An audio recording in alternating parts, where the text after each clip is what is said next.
is SteegCast. You're going to love it.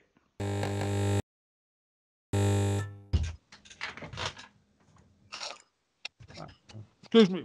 Welcome to start SteegCast Skype special. It's actually double barreling as a Skype special. This is the second episode on Skype that we're doing that was also available on YouTube, but it's also going to be canon with our usual podcast series as episode 7 of season 2.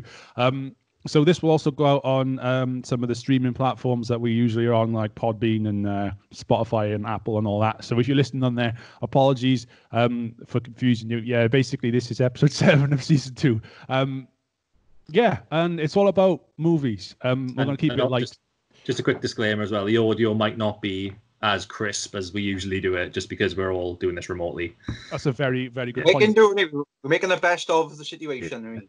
Yeah, if you're watching on YouTube, then 10 out of 10. If you're listening on one of the regular streaming platforms, you may notice a massive drop in quality, for which I can only apologize. So we're still in the COVID-19 lockdown. It's in April, end of April now. So it's April the 26th. Yeah. So what's been going on before we get into this light-hearted topic of movies, because we had serial killers and a bunch of heavy shit before that. What's been going on with the Steegs? What is Kim Jong-un's dead, son? I heard that. Someone at work told me that, and I've been Googling it. Is that actually true? I don't know. It's just rumoured at the moment. Probably Didn't he get on a train, no? Didn't he get on a train? See, I've been on Reddit pretty much flat out the last 2 days, and I didn't see anything at all regarding this. I literally just found out today from a work colleague. How you haven't said anything about this? It's just nuts. I was waiting for this moment to launch it. Just wondering what the reaction would be. Yeah. Didn't know if it was true either. Is it true though? Is he dead? Yeah, I saw him yesterday. He was bad, like in a bad way. He was. Kenny Rogers. State. What? Kenny Rogers. So we're talking about Kim Jong-un, the dictatorary leader of North Korea. Kenny Rogers is, God rest his soul, but... He died today, Kenny Rogers. Huh? He died today, Kenny Rogers? Oh, 3 weeks ago. Oh. It's ironic, though, because the doctor of Kim Jong-un is now in the danger zone. Oh, it's Kenny Loggins. Wrong one. Danger zone. Man, I admire your Kenny puns, son, but unfortunately he's the wrong Kenny. Kenny Rogers is a singer, isn't he? I don't know. Fucking Cow to the County. What does he sing? Many songs. The Gambler, Cow to the County, Islands in the Stream with Dolly Parton. The Gambler has been on a few of our playlists that we do for our Euro trips. I think it was me put on there. Yeah, someone else puts it in there. Oh, there we go. So, yeah, what's going on? What's going on? I mean, any lockdown-related developments happened to yourselves in the last couple of weeks since we last spoke? Particularly, it's not been too long since we spoke. Luckily, about 2 weeks, I think, haven't it? Thereabouts. It's been too long since we spoke. What is Richard drinking, by the way? Good question. What are you drinking? The ever classic banana bread beer. But I thought it was. Yeah. They've rebadged it, you fool. They've kind of like rebranded and rebadged it since the glory days, haven't they? I'm a big fan of clean logos, like that style. But I don't know about fucking blurry background. But yeah, but the old banana bread beer logo was much better than this. When it was Wells brand. Yeah, it was classier. It just gave off a better vibe. Not that I think why they thought the need to change it. Why did they change it? Because they changed brands. I just thought they'd mix it up, I guess. Cheaper to print, is it? New brewery, innit? So I guess they kept the same design, just cartoonized more, I guess. So we won a competition, though, if you remember, on Instagram. Was it? We won a competition with banana bread beer to like a kind of like a fan photo, I guess. We had all like banana pops and whatnot and bottles and things, and and we won it. And they sent us some goodies, if I remember. They did. That they did. Yeah. Got some beer cozies and cards and stuff like that. Lanyards and things, and yeah, it was pretty cool. I brought loads of cozies back from Thailand, and I never used them in this country. They are really handy. I never ever use them ever. It seems to be a thing you see with American bands. They have like beer cozies. You know, I've always wanted a cemetery rapist beer cozy. You know, really make my craft beer pop. But speaking of craft, I'm drinking the Joop. I don't know how you say it. Apologies to anyone who's Belgian, Dutch, or Flemish, or Wallonian. I've probably fucked the spelling of that, but it's like a brune beer. Where have you picked that from, son? I got it from beersofeurope.com. Oh, okay. They only had a bunch of dark beers in stock. Considering how nice it's been outside, I ordered nothing but dark beer and stout, as I said last time, because I'm an idiot. Hello, I've just put a lovely big order in with Cloudwater, but it haven't come because UPS are fucking lying scum. They said that they couldn't get into my property because I didn't have an access code. It was supposed to be delivered on Friday, so I don't know what the fuck's happened. But I'm going to ring them tomorrow and see what's going on. But we're supposed to have a nice big tasty Cloudwater, 10 tall boys of Cloudwater goodness. To have on this cast, but I'm drinking my Belgian stock instead. Hard life in it, really is. Also got this, no doubt when I get deep in, I got some Highland Park, 12 years old. Highland Park, 12 years old. Yeah, so what are you drinking like that? Blanche de Brussels or Blanche de Namur? What are you on? Blanche de Namur, but it's in a Blanche Brussels glass, like a frosted glass. It's lovely glass, lovely. Which I bought I bought this I bought this in Brussels, possibly. You did, yeah. What was that lovely shop with all the glasses and the wall and everything? Yeah, that beer shop. There's hundreds of them. But there's a big one, isn't it? It's like beer warehouse or beer museum warehouse or some shit. I can't think what it's called. It was the one where they got the hat too as well. Yeah. It's actually hideously... As amazing as that shop is, they're gouging you on tourist prices. I kept picking things up going, oh my God, look at this. This is amazing. I could totally buy this in Hopdoodle in 5 days' time for half the price, but I'll just... keep putting it in my basket, walked out with it with like 15 beers. Ridiculous. That's what we did. I think when we more experienced into a trip on it, that's what we started doing that. To be fair, they had a lot of glasses there, like a lot of glasses there that you wouldn't find in.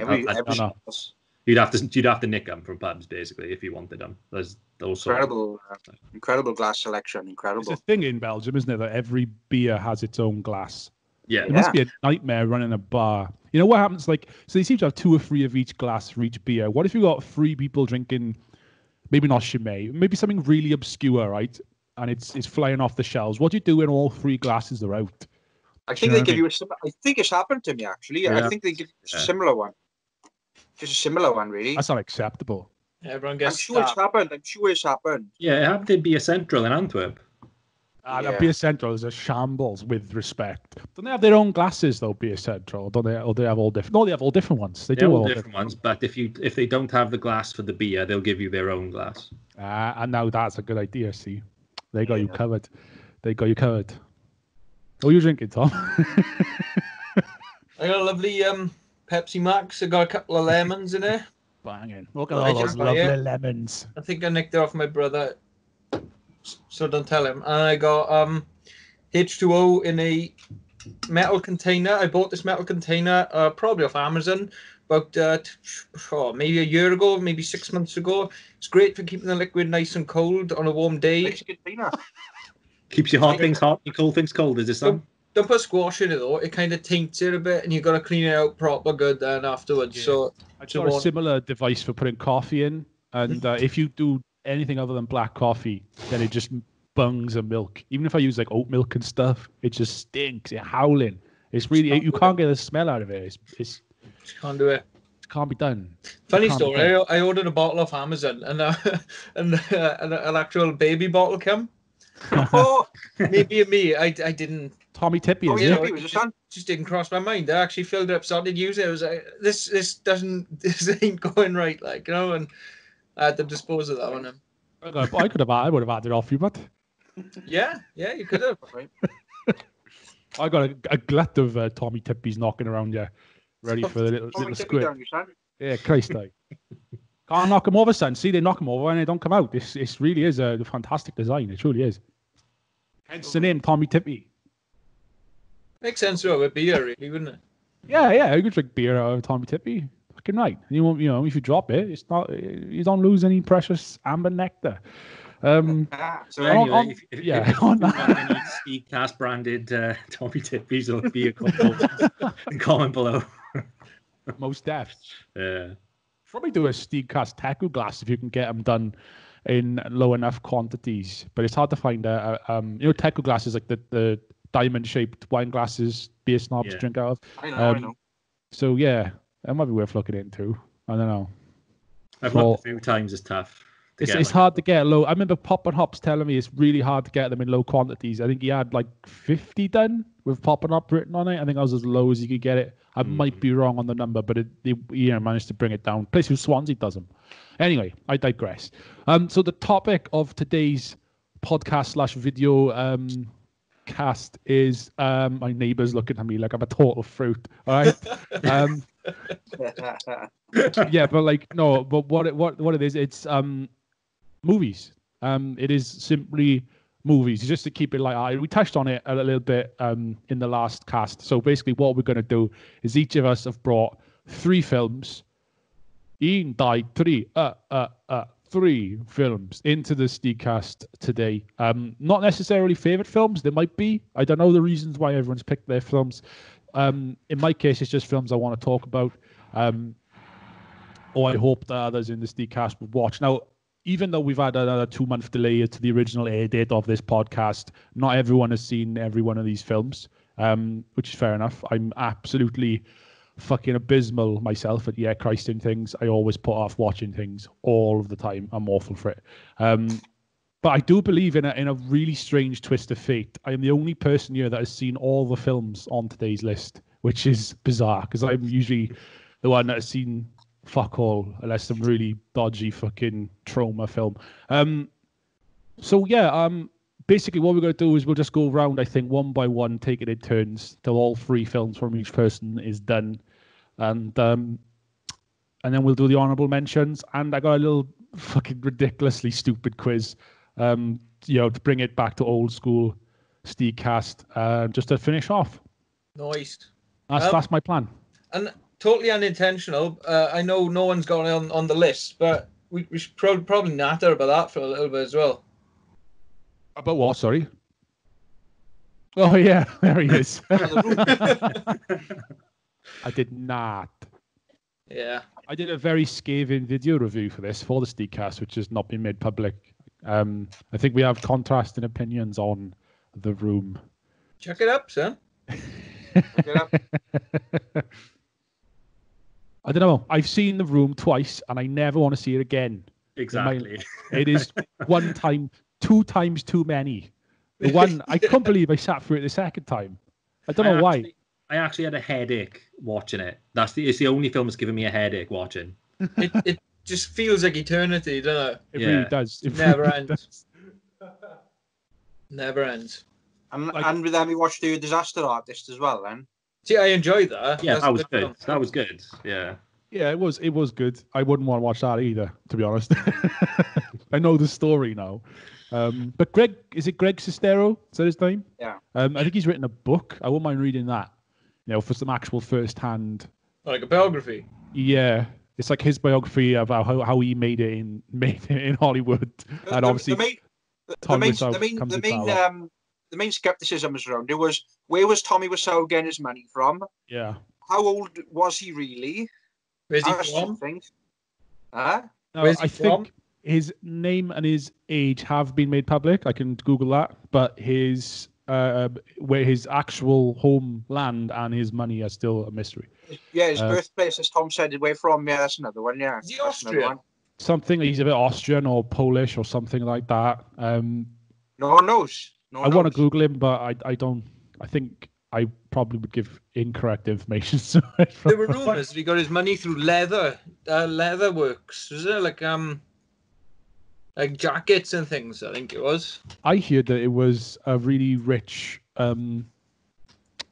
Like, what's the opposite to sugar daddy when it's a sugar mommy, I guess, sugar mom. Yeah.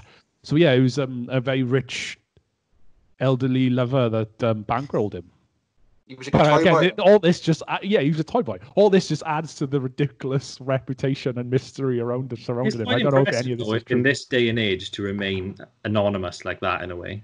It is That's why quite people saying that there's some people who say that there's a criminal element to his past. That's why it's like hard to dig out. If he was a convicted criminal, that's obviously why everyone would people know get who he was by now. Yeah. But, it's bizarre. It really is. There was a scene which was cut from the room. Well, it's cut from the script. It wasn't even filmed. Where in the end he flies off in his car. And Isn't he meant to be a into the vampire? Or yeah, something? he was a vampire. Yeah. Now, if he was a vampire, I think it would have been better. Might have it would have explained his really strange behavior, possibly. If he was a new vampire coming to grips with, not lycanthropy. What do they call it? What they call the vampiric disease? Vampirism? Vampirism. I got a feeling there's arthropy in there somewhere. Lycanthropy is the werewolf one. Bollocks. I can't remember. Never mind. Probably in Elder Scrolls somewhere. That's what I'm thinking, yeah. I think it's just vampirism. I think it is. That sounds like that's the only thing I can think of. I spent a lot of time dueling with the vampire clans of Morrowind, and I can't for the life of me remember the correct name. There's a disease. Maybe it's just an Elder Scrolls disease. Forget it. Anyway, So the room. I don't really know what to say about the room. One time too many. Lovely love-making scenes as well. Very sensual. Same stunning. one used twice. Yeah. That's right. Looks like he's fucking thrusted into a midsection. Like, oh, I don't know if that's like a piss take, but there's a lot of films where sex scenes are quite obviously fake, with things just don't line up at all. But like that is beyond, like, you know what I mean? Beyond a joke, man. But yeah, they need to get HBO's intimacy coordinator in on there and get it all. It is, since HBO's The Deuce. HBO now have a intimacy coordinator for sex scenes. It was something I think they probably should have done in Game of Thrones, but from The Deuce, because it was a lot of it's based on the porn industry, so there's a lot of porn scenes in there. You know how much HBO love throwing in unnecessary nudity just to make people watch their TV shows. But then some of the staff were not complained, but they were we really need someone coordinating all this simulated sex for not only for make it look more realistic, but to make sure everyone involved is comfortable and no one's being exploited and all the rest of it. It's a little bit PC gone mad, but at the same time I see why it exists. You know what I mean? It's like the professional version of a fluffer. Not really, no. If the fluffer made you sign a waiver first and then I don't fucking know what I'm talking about. Proper Harvey Weinstein one, like. Well, I think it's a product of stuff like that, really, isn't it? You know what I mean? It's like say you do an interview for a film and you're 19-year-old girl and you're like, oh yeah, there might be some nudity involved in this role, and she's like, yeah, no worries, gets the job, and then she goes to the set and then there's the director's like, right, so I want you starkers bent over that fucking rock getting smashed in by Khal Drogo, and she goes, wait a minute, this ain't in the script, this ain't even in the fucking book. But then they go, nah, we'll chuck it in anyway. It looks really cool. And all your titties will be flopping around and that. At that point, the intimacy coordinator goes, no. This shit's fucked up. There was a Pornhub lawsuit over there that I read up on the other day, funny enough. Well, because someone keeps uploading that Khal Drogo clip to Pornhub. Oh, no. That they just lure people in under false pretenses. So it gets dark, this conversation does. But they lure people in under false pretenses and they do what you just said, pretty much. And then upload it porn sites. Yeah. Watch The Deuce. There's some really good documentary on Netflix. I can't remember what it's called, but it shows you how people get not exploited by porn because they come into the porn industry willingly. They're not like the whole they come over here, they don't know, they think they're gonna be secretaries and they end up blowing guys in parking lots. I'm sure that happens. But what I mean with the general porn industry, girls get into it thinking, I'm gonna do cam shows or maybe some girl stuff, and then it just shows how they get not tricked, but kind of pushed into doing more and more extreme stuff in order just to stay relevant, just to stay getting paid. Because everyone's into mad shit these days. So they have to do one day, Sean, I'm gonna go through every episode of SteegCast and see how many times you mention someone getting Khal Drogo'd. There's been a few times you mentioned that. It's a good metaphor for a necessary I don't know, unnecessary rogering, I gratuitous guess. sex scenes, you mean? It's completely unnecessary. Yeah. It really is. In every sense of the way. It doesn't add anything to that scene or to that story at all. I don't know. I think it kind of does. It shows that he's kind of dominating her at the start, and then she rises up, and then she's like this badass on the back of a dragon at the end. And should we move on to the first film? Probably a good idea. I won't go first because I've talked for ages, so I will pass off. I don't know who wants to go first. Let's do it in a circle, but we'll go. Do you want to go family friendly or? Go on, and Gareth's got everything written down, all nice and prepped. Do you want to go first, Gareth? One of your movies. Family friendly, you say? You got some. With due respect, I don't think you can get much family friendly than some of the films I've mentioned this evening. What have you got there for? I'll put the mic down for 2 minutes. Let someone else talk. For example, one of my films of choice is possibly one of the most famous comedy / Christmas era films of all time. I don't think there's anybody on earth that doesn't know this film, Home Alone. Yeah. I assume you're familiar with that. That's it. Top family film. The John Hughes directed comedy, Home Alone, starring Macaulay Culkin. Also, my favorite actor of all time, John Candy, has a minor role, but it's a key role within the film that actually brings the entire story together. Whereas John Candy is responsible for getting Kevin's mother, obviously, back home to her son in time for Christmas. So I think he's a key player, despite only having a small part in there. What does he do? How does he do it? John Candy plays the role of Gus Polinski. Now, Gus Polinski, he had a few hits here a couple of years ago. Polka Twist, Damaguchi Polka. I thought you may have heard of him, but yeah, he's had a few hits out in a polka band with Gus Polinski and the Kenosha Kickers. So whilst Kevin's mother is in the airport, this I'm going way too far ahead. I should have explained the film, but anyway, whilst Kevin's mother's in the airport, she meets John Candy's character of Gus Polinski. He introduces himself. He says, "I heard you was having a bit of trouble," and she explains, "Yeah, I need to go home to see my son or whatever." He says, "Me and the band are passing that way." She jumps in the back of it's not even a tour bus. It's like a massive delivery lorry, basically a container, and they just all sat in the back of it, and they're all like, and that's it. They give her a ride home. They give her a ride home, and she's home in time to see Kevin. Is that one with Donald Trump? Donald Trump's in the second one. Sequel. But the main story is it's the McAllister family. It's the nights before they to go on their Christmas vacation. Yeah, you hear me out. Yeah, you're all familiar with this. Yeah. They're having dinner and stuff. They're having a pizza.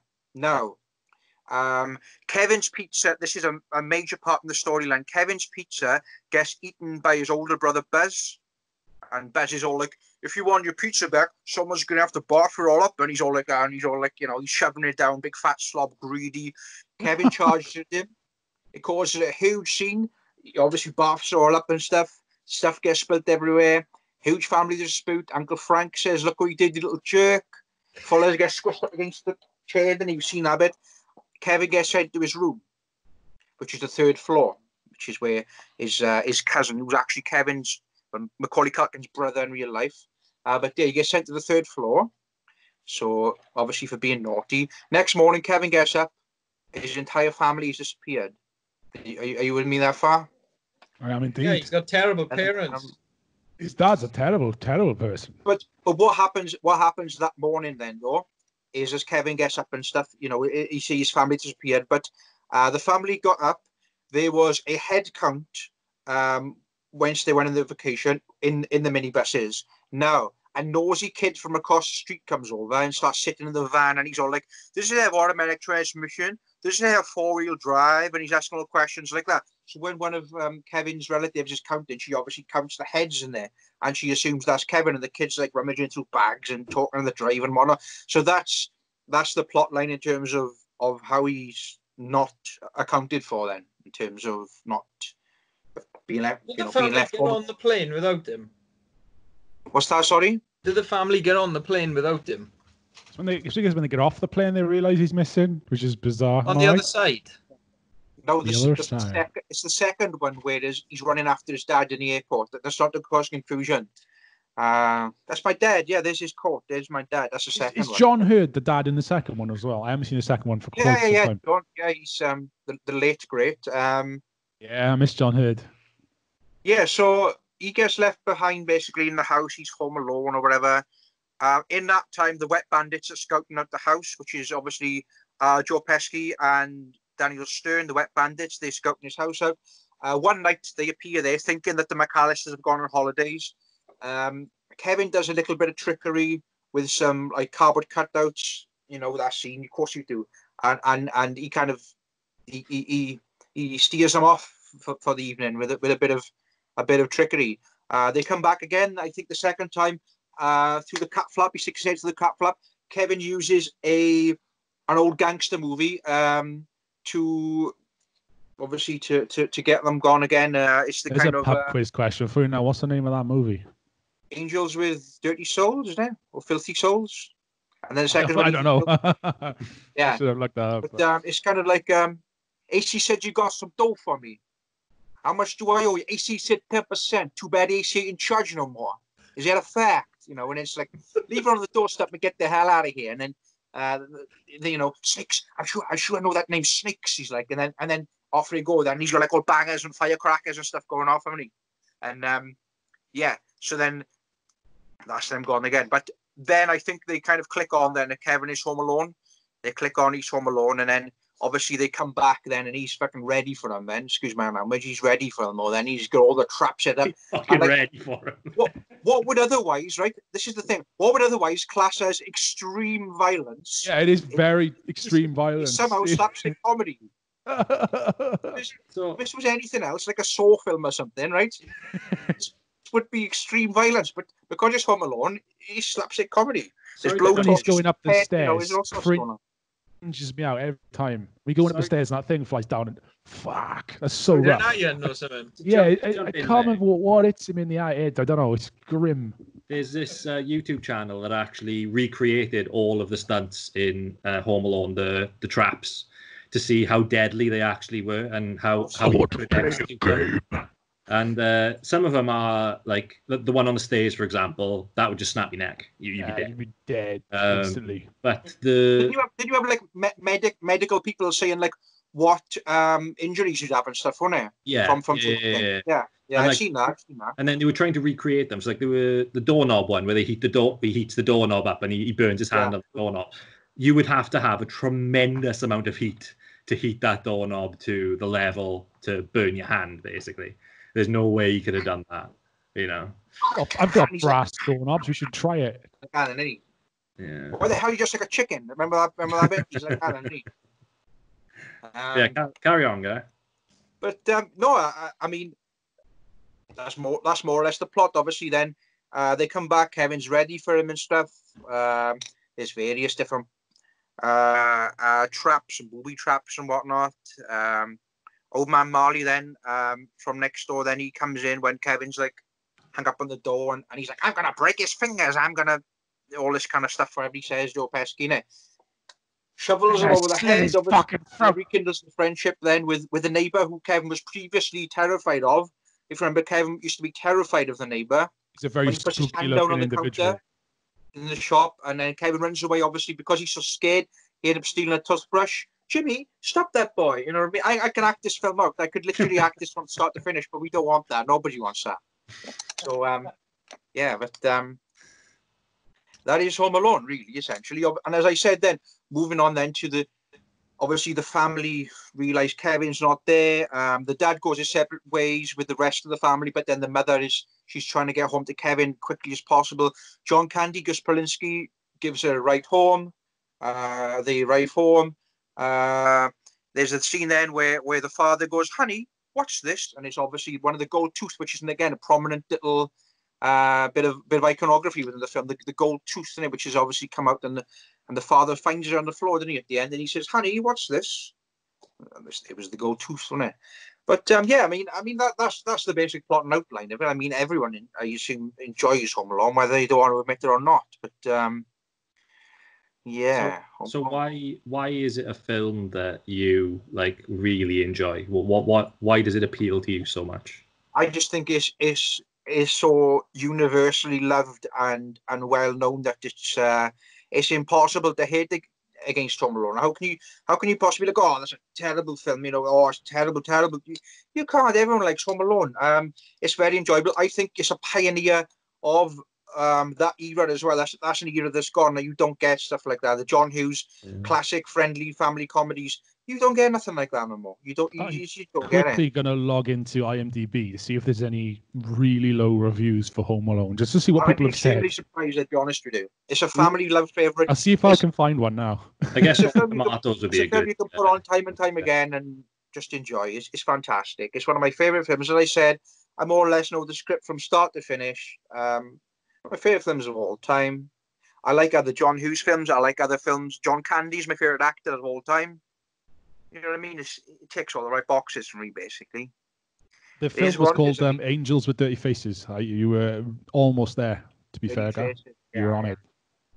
Fictional gangster film made just for that. Okay, so I can sort by review rating, descending order. 1 out of 10, kill me. 1 out of 10.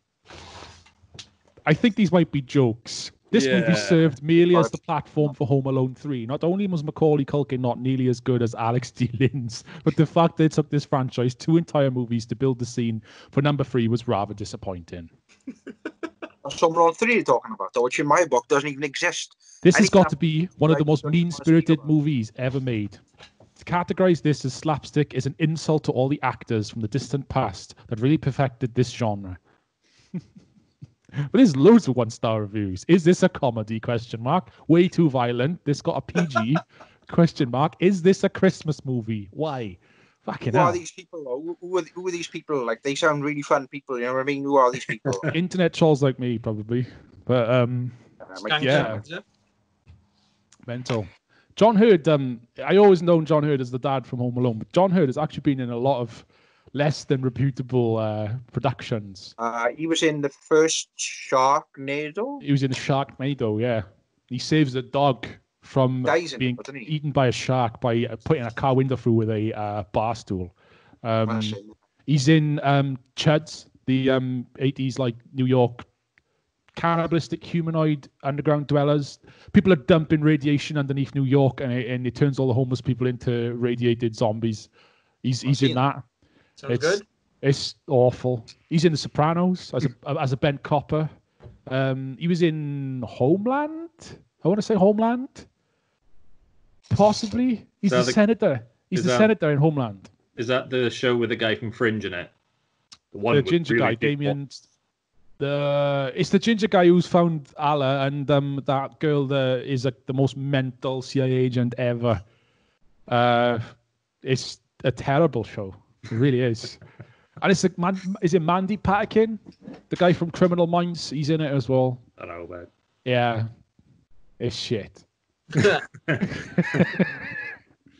John Hurd's in that, small part. But there's not much else I can say. Really. I just wanted to emphasise how universally enjoyable it is, really. So where do you stand, Engar, on the Home Alone sequels? Other than 2, you don't count them. What about the second one? That's a fantastic film. Again, it can act out from start to finish if needed. But other than that, I don't think I'd pretend they don't exist. The other ones, I don't want anything to do with. There's 5 in total, isn't there? 5. Unfortunately, yeah. Unfortunately. Is it Disney? The Home Alone Disney? It's not, is it? Not to my knowledge. Feels like the type of thing they would do. With Disney have bought a lot of franchises. I couldn't tell you, but not to my knowledge. Okay. No. It is now 20th Century Fox. There we go then. Right. Yeah. So it is now. Yeah. So what do you guys want to say about Home Alone? I'm just telling you why I liked it and the basic outline of it. And it's always been one of those films that's always on at Christmas time. Joe loves it. Every year we watch Home Alone. Only the first one. Every year it gets watched. Again, it's only recently, in recent years, have I noticed how incredibly violent it is. As a kid, you're just like, but like, you know, exactly. watching it now, it's just like, fucking Christ. But like we gets the top of his head burnt off is hilarious. My question to you then, right, to you three, if that film was released now, do you think you would get away with that same level of violence in it? It'd probably be even more violent. It probably would, because the rules for television and film have changed. Definitely. No, man, I don't think it would be as violent. There'd be certain I don't things. think it would be as violent, no, at all. Because there's a lot of talk about concussion in sports and stuff. So anything to do with concussion would probably be taken out straight away. Head in the ball, the thing, yeah, exactly, yeah. So I think it would change. I don't think it would be as violent, but it would be more like, not to say it's not slapstick, because it is quite slapstick how it hits them and all that. But it would be far more, I don't know, gentle in a way, I guess. Yeah, I don't know. I think films are getting more violent, personally. I think cartoons are getting more violent. I don't think films are. A Happy Tree Friends on the go. Not this type of film, though. You say yeah, films are more violent, but I don't think this type of film. Well, you've got 12A now, though, haven't you? Instead of films lean more towards 12A than PG these days, and 12A seem to be more edgy than the PG used to be like. Isn't 12A 12 or accompanied by an adult? Yeah. There we go. Yeah. So I guess it would be no different to like a PG Marvel film, and then you see in Thor bashing someone's head in with armor. So no, this is my. I can tangent on this, so I won't. But I'll be very brief. I think if you're going to show violence, you need to show the consequences of violence. So, like, maybe not like, all right, you get hit in the head on Home Alone, his neck snapped, he died there instantly. But, like, the impact and just do you know what I mean? You can't. I hate films when, like, hundreds of people die and there's no blood. Shit like that fucks me off, man. Tarantino doing Home Alone, like. Okay. But you got to show the consequences of it. It depends on the tone, obviously, that you're setting, but yeah. Sorry, I won't go into that any further. Maybe later we'll come back to that. I get what you mean. Like Batman like punches and beats up all the fucking bad guys, but it never shows. I bet half of them are like paralyzed and shit. Yeah, exactly. He never kills them, Tom. He doesn't kill them. No, never kills them. Just leaves them. He punches someone in the throat, like Yeah. Fucking crazy, man. Yeah, so I don't know if you want me to continue with other films or if you want to go in next, or we'll keep cycling, keep it fresh. We'll come back to you for one of your next great. That's great. Unless you got nothing else to say on Hey Elaine? I'm done with Home Alone. No, I just wanted to showcase it. That's all. I'm done with Home Alone. Okay, cool. Yeah. So I don't know if Tom, Rich, who wants to go next? I don't mind. All right, I go for it, Tom. Go on. Hold on.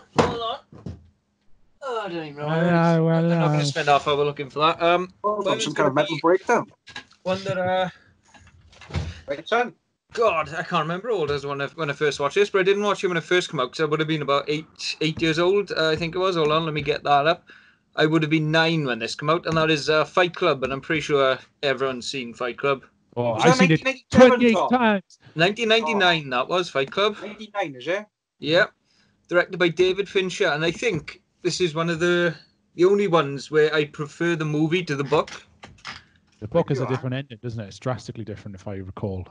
Yeah, I think it was. I don't know whether it's because I watched the movie before I read the book, and I was just like playing the movie out as I was reading the book. You know what I mean? But I definitely enjoyed the movie more. Do I need to explain the premise? I mean, I think everyone's. Give it a quick breakdown, I guess.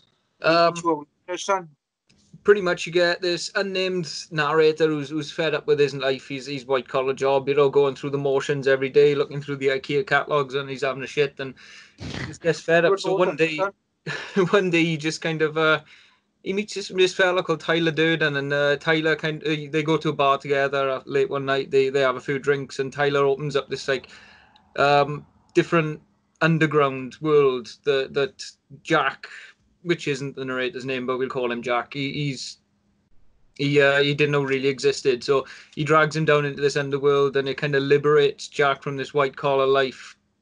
I'm pretty sure before that happened, Jack was going to like addiction groups, even though he weren't addicted to things, just so he could kind of feel something that wasn't in his everyday life. That's an important plot line, actually, son. It is, yeah, it is. That's where he meets Marla. Meatloaf cameo as well. Meatloaf, he's fantastic, isn't it? His name is Rob Meatloaf. Yes. But through a twist of fate, I guess, it turns out that Tyler isn't really real, and he's just Jack's. The life that he's missing kind of is being reflected when he's sleeping in this alternate ego called Tyler Durden, who just wants to create chaos and destroy capitalism and everything. Are we talking about Mr. Robot? Pretty much. I lost Spoiler interest in alert. Mr. Robot, man. I couldn't hack that. Turned it off at that reveal because it was the plot for fucking Fight Club. Yeah. What was your son? God. I didn't mind it. I only watched the first season, though. Mr. Robot. I didn't watch it after that. Yeah, I watched Mr. the Robot. first season. That's where I ended. But I think Fight Club, for me, it just like... It was basically the plot line of my fucking teenage years, you know? It changed. It did influence me, like, you know, as edgy and whatever and all that. It fucking is. It did, like, you know, and I think it did it for a few people as well that are around probably our age. I know someone who worked with me who's a big fan of, not well so much the movie, but then into Chuck. Is it Chuck Palahniuk? Chuck Palahniuk, yeah. Palahniuk. How you say his name? Sorry. His writing and his books and stuff. I admittedly, Fight Club is the only one I read. I think I borrowed it off you, the book.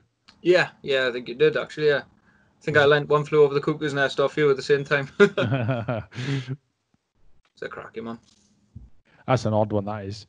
I've seen Fight Club. The first time I saw Fight Club was wasn't even in media studies. It was just in a lunch break in school. It was just on the telly.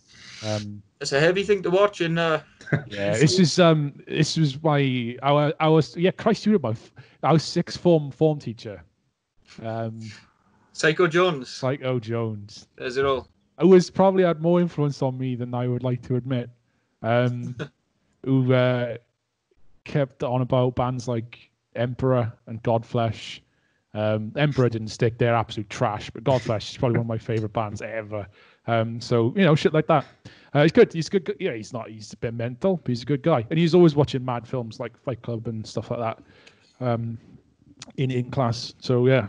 It's obviously a bit dated now, and like there's been loads of parodies and rip-offs, but that was like Fight Club, I think, was the original. For me, anyway, it was one of the first films I watched that I was just like, what the fuck? Like, you know, it woke me, bro. I can always remember in the MSN days, you would have. I'm pretty sure you had it actually as your little tagline, Tom. Is I am Jack smirking revenge. yeah, that sounds like me. I think I saw a couple of people with that tagline when I was Really? young. I always thought that was something to do with The Shining. Jack, he's reading. Jack Nicholson, isn't it? Not Johnny. They're lodging in a house on Paper Street, and they find loads of old Reader's Digest magazines, I think it is, and he's reading articles, and the articles are written by someone called Jack. Ah. So he just kind of takes the name. I don't know if that's... It never actually mentions his name, but... Remind me, if you will, the followers that he gets, like Meatloaf et al., what they become like this terrorist cell, essentially. Project Mayhem, yeah. Yeah, but what's the kind of deal with that? I always kind of lose it with my memory when it comes to that part of the story. Pretty much they want to reset everyone's bank account to zero, so everyone has to start again. Mr. Robot? Mr. Robot, though. Yeah. Fuck me! Wow. Yeah, but this came first. Oh, yeah, no, that's what I mean. But yeah, that's their main goal, is to stir the pot, destroy all the white-collar jobs, and reset everyone's bank account to zero. Kind of reminds me of the Joker's lot of like Batman. What's the one with the Heath Ledger Joker in it? Dark Knight. Yeah, that kind of Jokery crew are, you know. Yeah, it's nihilism, I suppose, isn't it? Steal the money and burn the money. You know? Nihilism, purely, like. I think that was the first introduction out of that as well. I don't think it affected me in a really positive way, though, I'll be honest. Like, you know, Fight Club. Yeah, I probably should have stuck to Home Alone, but I am where I am, like. What about Rich and Burra? Do you enjoy Fight Club? Is it something you? I enjoyed it. I thought it was a great film. I just enjoyed it. It's got a pretty decent cast as well. It's like Brad Pitt, Edward Norton, Helena Bonham Carter, Jared Leto, Angel Face, yeah. You know, his Brief, and Meatloaf as well. So it's. I'm sure I missed someone. I'm sure there's someone else as well, but I can't think. There's a good tidbit in there where Tyler's like doing one of his speeches down in the basement before the fight, and he's like, "You're all taught by media. You've grown up to be politicians, movie stars." He looks at Jared Leto. He's like, "Rock stars." He like leans in. Like, Reference. Surely that would have been pre 30 Seconds to Mars. Yeah, but surely would it? Jared Leto only started his movie career so that he could earn money to do 30 Seconds to Mars. Yeah. Interesting way of going about it. Yeah. Ridiculously difficult industries to get into. Yeah. Oh fuck! God, can't fault his effort there. Most def. Yeah, no, I think it is a really good film, or Fight Club. It kind of, when you think of films around the late 90s, early 2000s, that's normally one of the films that comes straight to mind. Without a doubt. Yeah, it's a cult classic as well, because it wasn't massive when it came out either, was it? It was, sorry? It wasn't massive when it first came out. It was kind of more popular after it came out. It's one of those films, right? Yeah, definitely. It was in that kind of row of David Fincher. Oh, the city's sprawling and evil, and everything's dark, and it's raining. Because he always has that kind of aesthetic. Not always, but most of the films I've seen that David Fincher's done have that aesthetic. So it's kind of like a trail of films in that tone. So at that point, I don't think it would have been massively popular. But, I think it kind of, as you say, gained a cult following as it went on. He did like 7 not so long before it. That's good. That's a good film. Yeah. And I don't think there's a scene when they're outside, except in the desert at the end, when it isn't raining. It's just noir tropes out the dick hole. Yeah. You also did The Game. Have you seen The Game with Michael Douglas?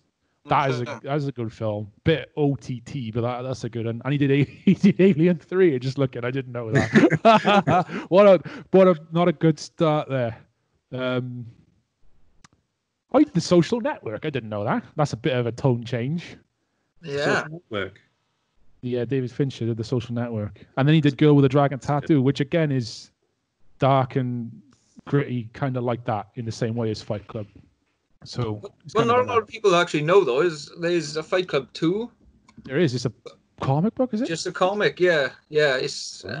I'd give it a miss. I think it's kind of cashing in, and Chuck Palahniuk kind of inserts himself in a pretty big way, which is cringy as fuck. Like, how long after the film came out did that comic book come out?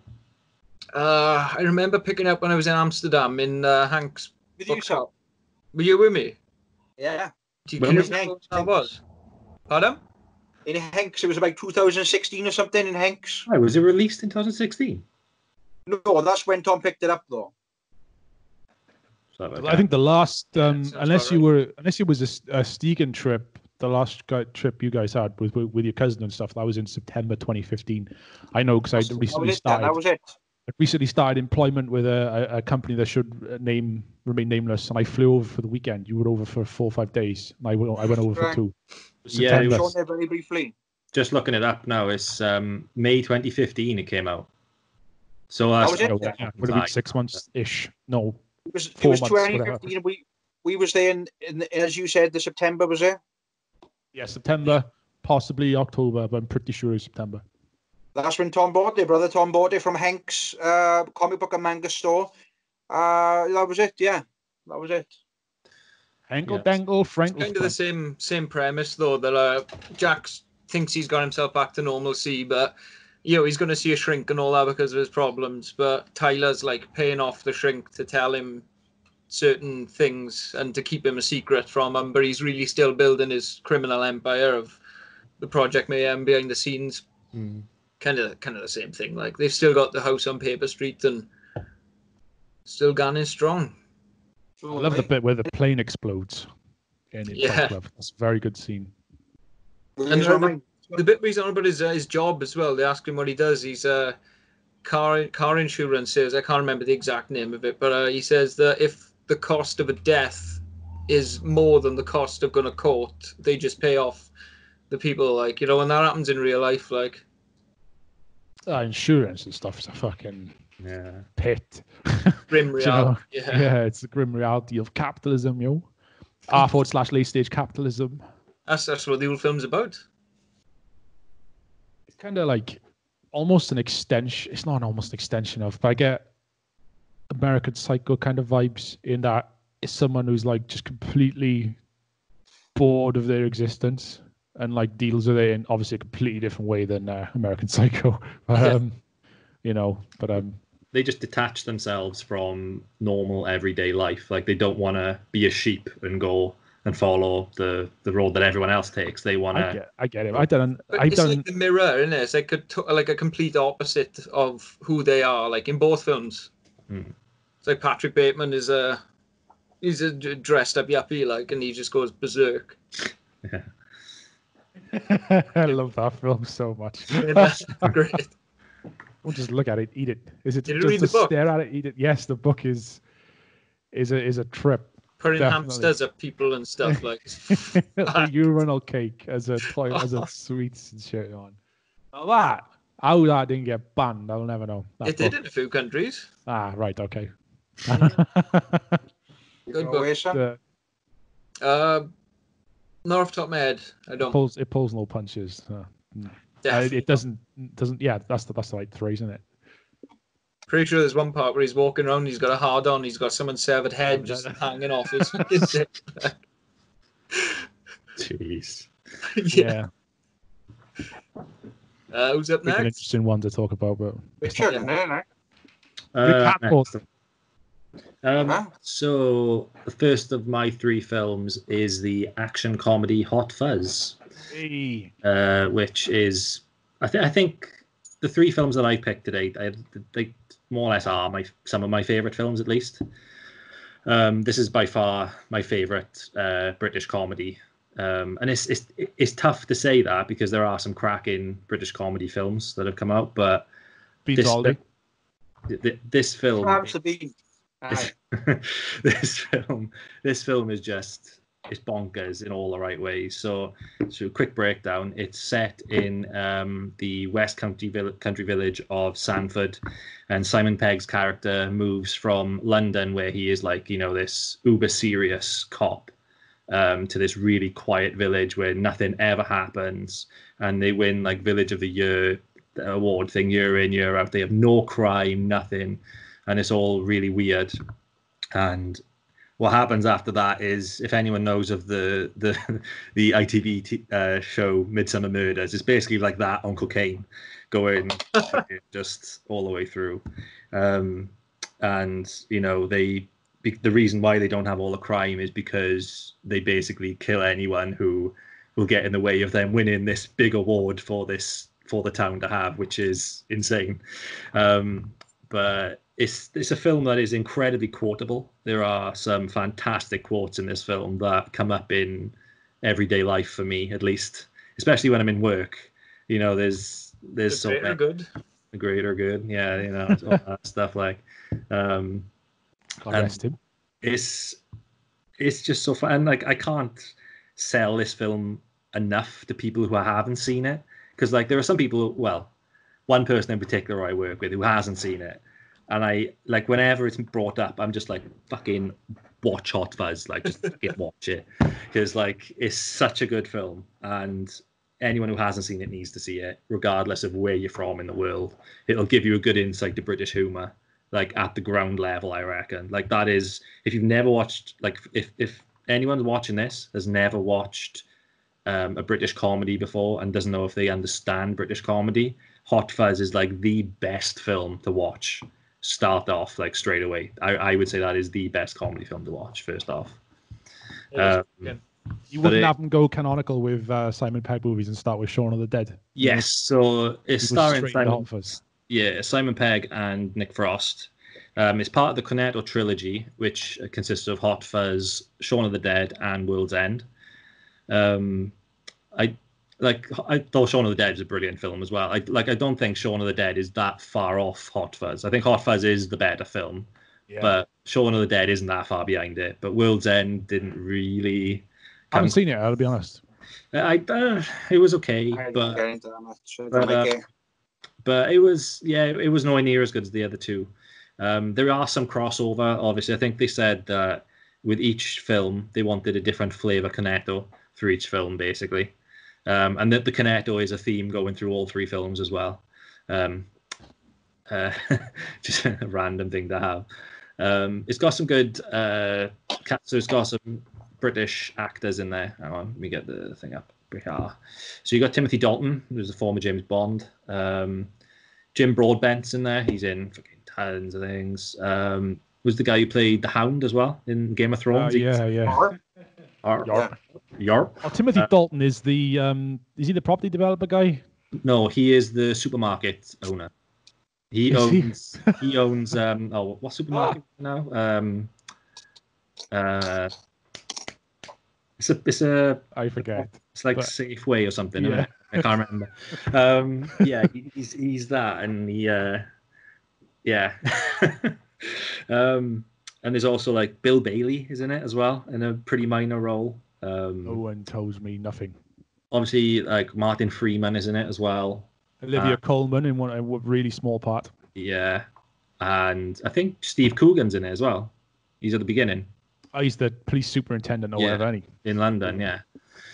So it's your typical Simon Pegg, Nick Frost cast essentially, and it's directed by Edgar Wright as well. And Edgar Wright is a director that I think is brilliant. I like in terms of like filming and how he approaches scenes and how he makes things, unique in a way. Like you look at Scott Pilgrim versus the World, that film. To me, that's a brilliant film because of how different it is. Like you might not like the actors in it or the premise of it or whatever, but just the way it's executed, like from a visual point of view, is different to anything else I've seen, even now. Like, yeah, and the one thing I really like about the Edgar Wright films with in the Cornetto trilogy is he does it's the Edgar Wright. It was, I think, a YouTuber called Peter McKinnon done this thing called the Edgar Wright Challenge, where it was basically you had to make each transition like Edgar Wright. So where it like zooms in and he grabs his keys, grabs his wallet, grabs whatever. It's like doof, doof, doof, doof, like that going all the way through. That was like, it wasn't invented by Edgar Wright, but it was popularized by him. And it's in Requiem for a Dream as well. They use that for the shooting up scenes in Requiem for a Dream. If you've seen that, so there you go. It's like for me, it's just like the way the way Hot Fuzz is filmed as well. It's got that typical British vibe about it. Like especially when they're in London, it's miserable. Like you look at the colours and the scenes and everything, it's totally blue and it's sort of, dirgy and and then you get to this town and it's all bright and happy because they always win these awards and they've got their own model town, which is like a scale replica of town. Forgot about that. And everyone is so happy. Isn't it like one of the biggest crimes to happen is that goose is running around? It's a swan, actually. It's a swan. It's a swan, actually. PEI Staker. Yeah, that's oh, speaking of, on a little tangent, I remember me and God, he's getting another shout out on this cast. Me and Andy were on our way to work one day, and we were driving down the M4, and there were a car pulled over, a police car, and there was these two policemen trying to actually grab a swan on the side of the road. They were just running away, and we were just like, "Is this real? Is this real life?" Like, yeah. But yeah, this it's a film that I just love. I think it's so funny. The quotes are great. I don't want to spoil it too much for people who haven't seen it. I won't say what happens in the end, for example, just because I think it's pretty good how that all comes together, and it's like when you watch it once and you see it all, you're like, oh, that's cool. But when you rewatch it, and you know what happens at the end, you kind of pay attention more, and then you see all these little nods here and there, and it's just a solid film, like, and I guess that's why I picked it as one of my 3. It's also another incredibly violent film. Oh yeah, totally. That's another thing I forgot to mention was the violence. Jesus, it's they don't hold back on it, but they do the same in Shaun of the Dead as well. I think that's just like a Pegg and Frost thing, It's I get a lot of slasher vibes. Like it's like a not a parody, but it calls the hallmarks from the slasher genre, like especially like Scream. That is really similar, But Scream is almost a parody of slasher movies in itself. So, but like, the guy running around in black with the fucking knife and shit. And it's just like, again, I won't say too much to spoil it. I don't know. Is it spoilable though? It's what? I know it's been out 13 years old now. I think quite old now. Yeah, but it's based. It was influenced by, I think it was over 100. Yeah, over 100 action films they took inspiration from in this as well. They haven't said which ones, but like what was Point Break, the film? It's in the yeah. But yeah. So they basically put like all the American action films into this small British town, and then like especially with the end scene where he's walking through town with the freaking horse and guns and all that stuff with the glasses. It's pretty cool. It worked so well, but I bet like the cost of shooting it was pretty reasonable considering the location. It was filmed in Edgar Wright's hometown, I believe. Yeah, where is it? It's somewhere local, isn't it? Wells in Somerset. Where is Wells? It was filmed. There we go. It's just over the. It's just down the road, mate. It's over the road from some acquaintances of mine. I can remember him telling about us. Where they filmed Hot Fuzz. Might pay a visit there one day. I can remember one of our acquaintances telling us about he lived near it or whatever. It's a beautiful cathedral in Wells. Generally, it is. See Arthur. Yes. Yeah, Arthur is joining me for this in-depth critique. So yeah, this is much less something you're likely to see on ITV2, more something you read about in the fucking Guardian or something. So my first choice is David Lynch's Mulholland Drive. Okay. The reason I picked this, massive fan of Twin Peaks, one of the best things ever made ever in the history of time. Well, the reason I picked it is because I was hoping everyone would watch it, and it did get everyone watching it. Gareth, I know, has seen it previously in his media studies class. Yeah, we did like a little media studies project on some of that kind of stuff, and that was one of them. Yeah. I'm wondering what a good subject to do it on, though. David Lynch, like. What teacher would want to torture their students like that? We were doing in terms of directorial styles, though, and the style of David Lynch at the time. But we didn't do Twin Peaks, obviously. But yeah.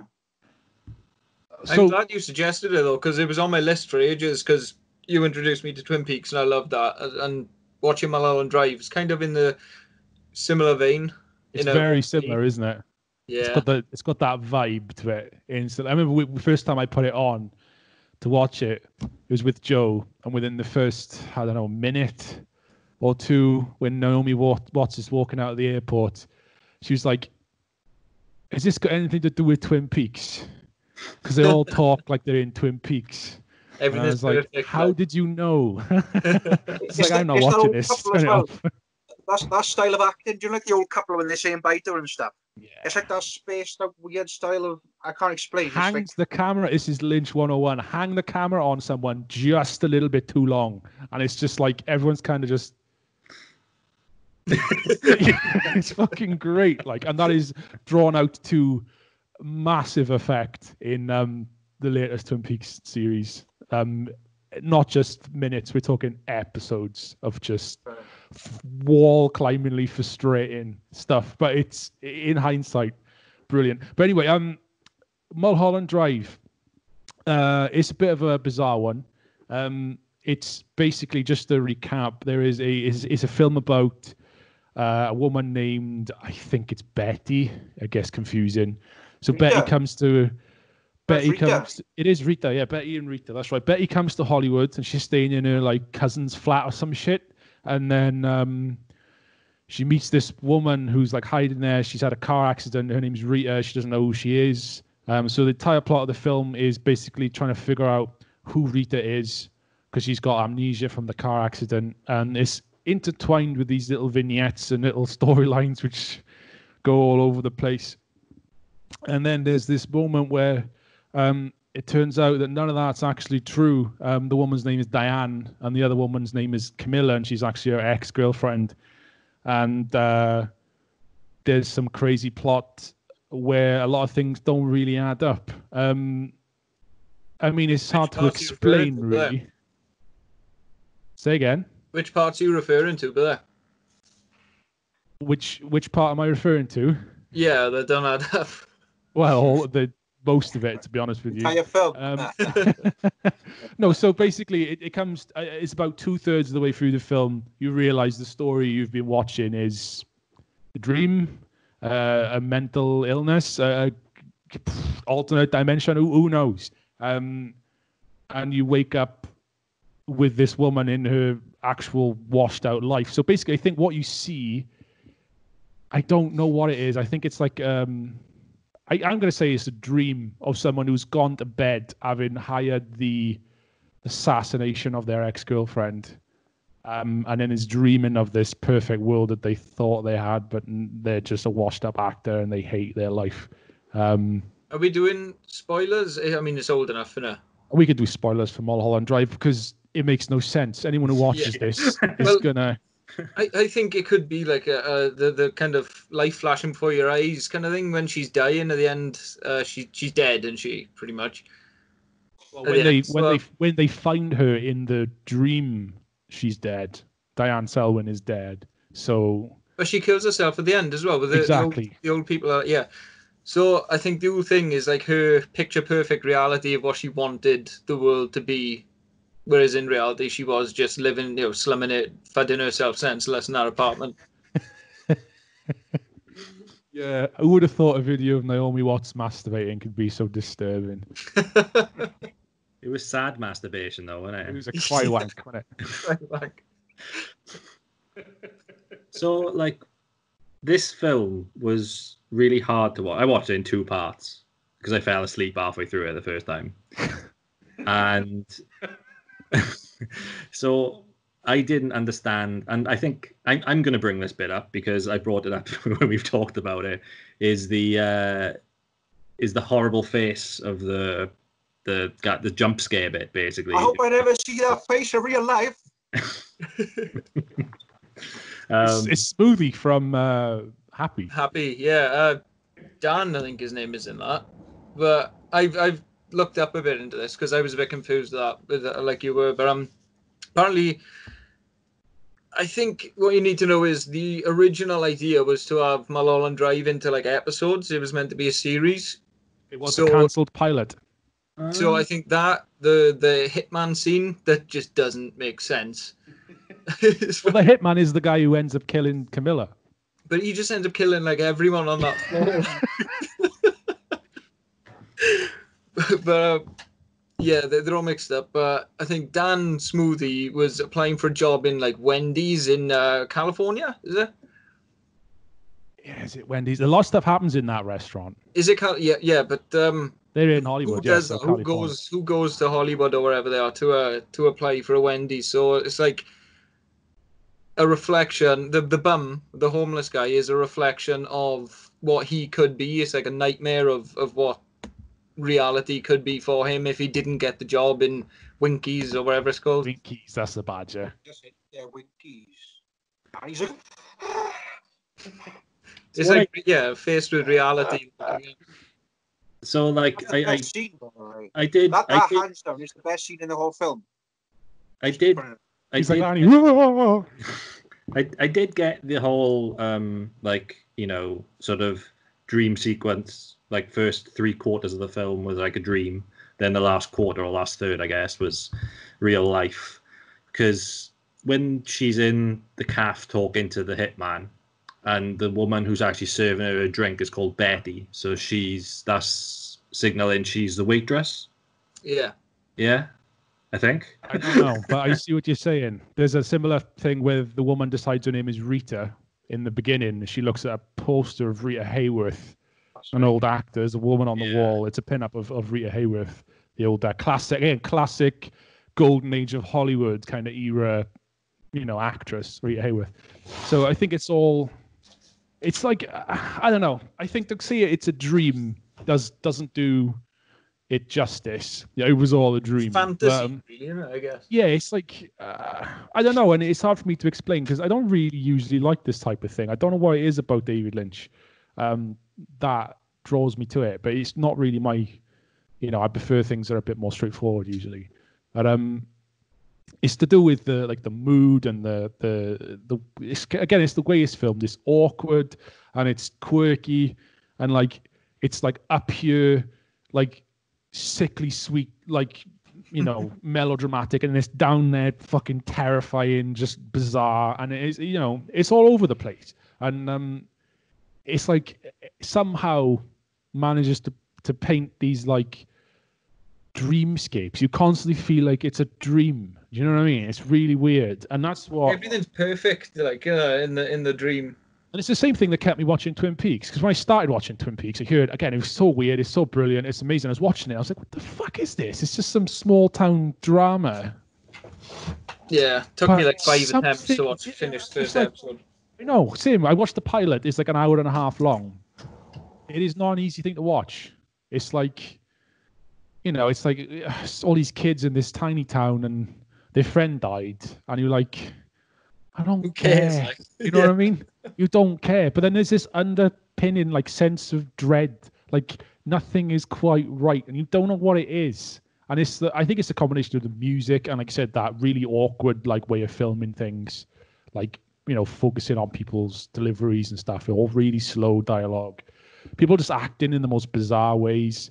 I don't know, it just kind of makes this magical kind of world. And I think just picking Mulholland Drive, because it's such a popular film, especially with art students and all the rest of it, it was just the easy way for me to get David Lynch into this kind of SteegCast discussion, because me and Tom, we want to do a Twin Peaks podcast, but it's not possible because you need to have seen it. It just can't. Me and Tom talking about Twin Peaks for an hour and it'd just be boring. Yeah. But but if you didn't like Mulholland Drive, then you're not gonna like anything by David Lynch. You know what I mean?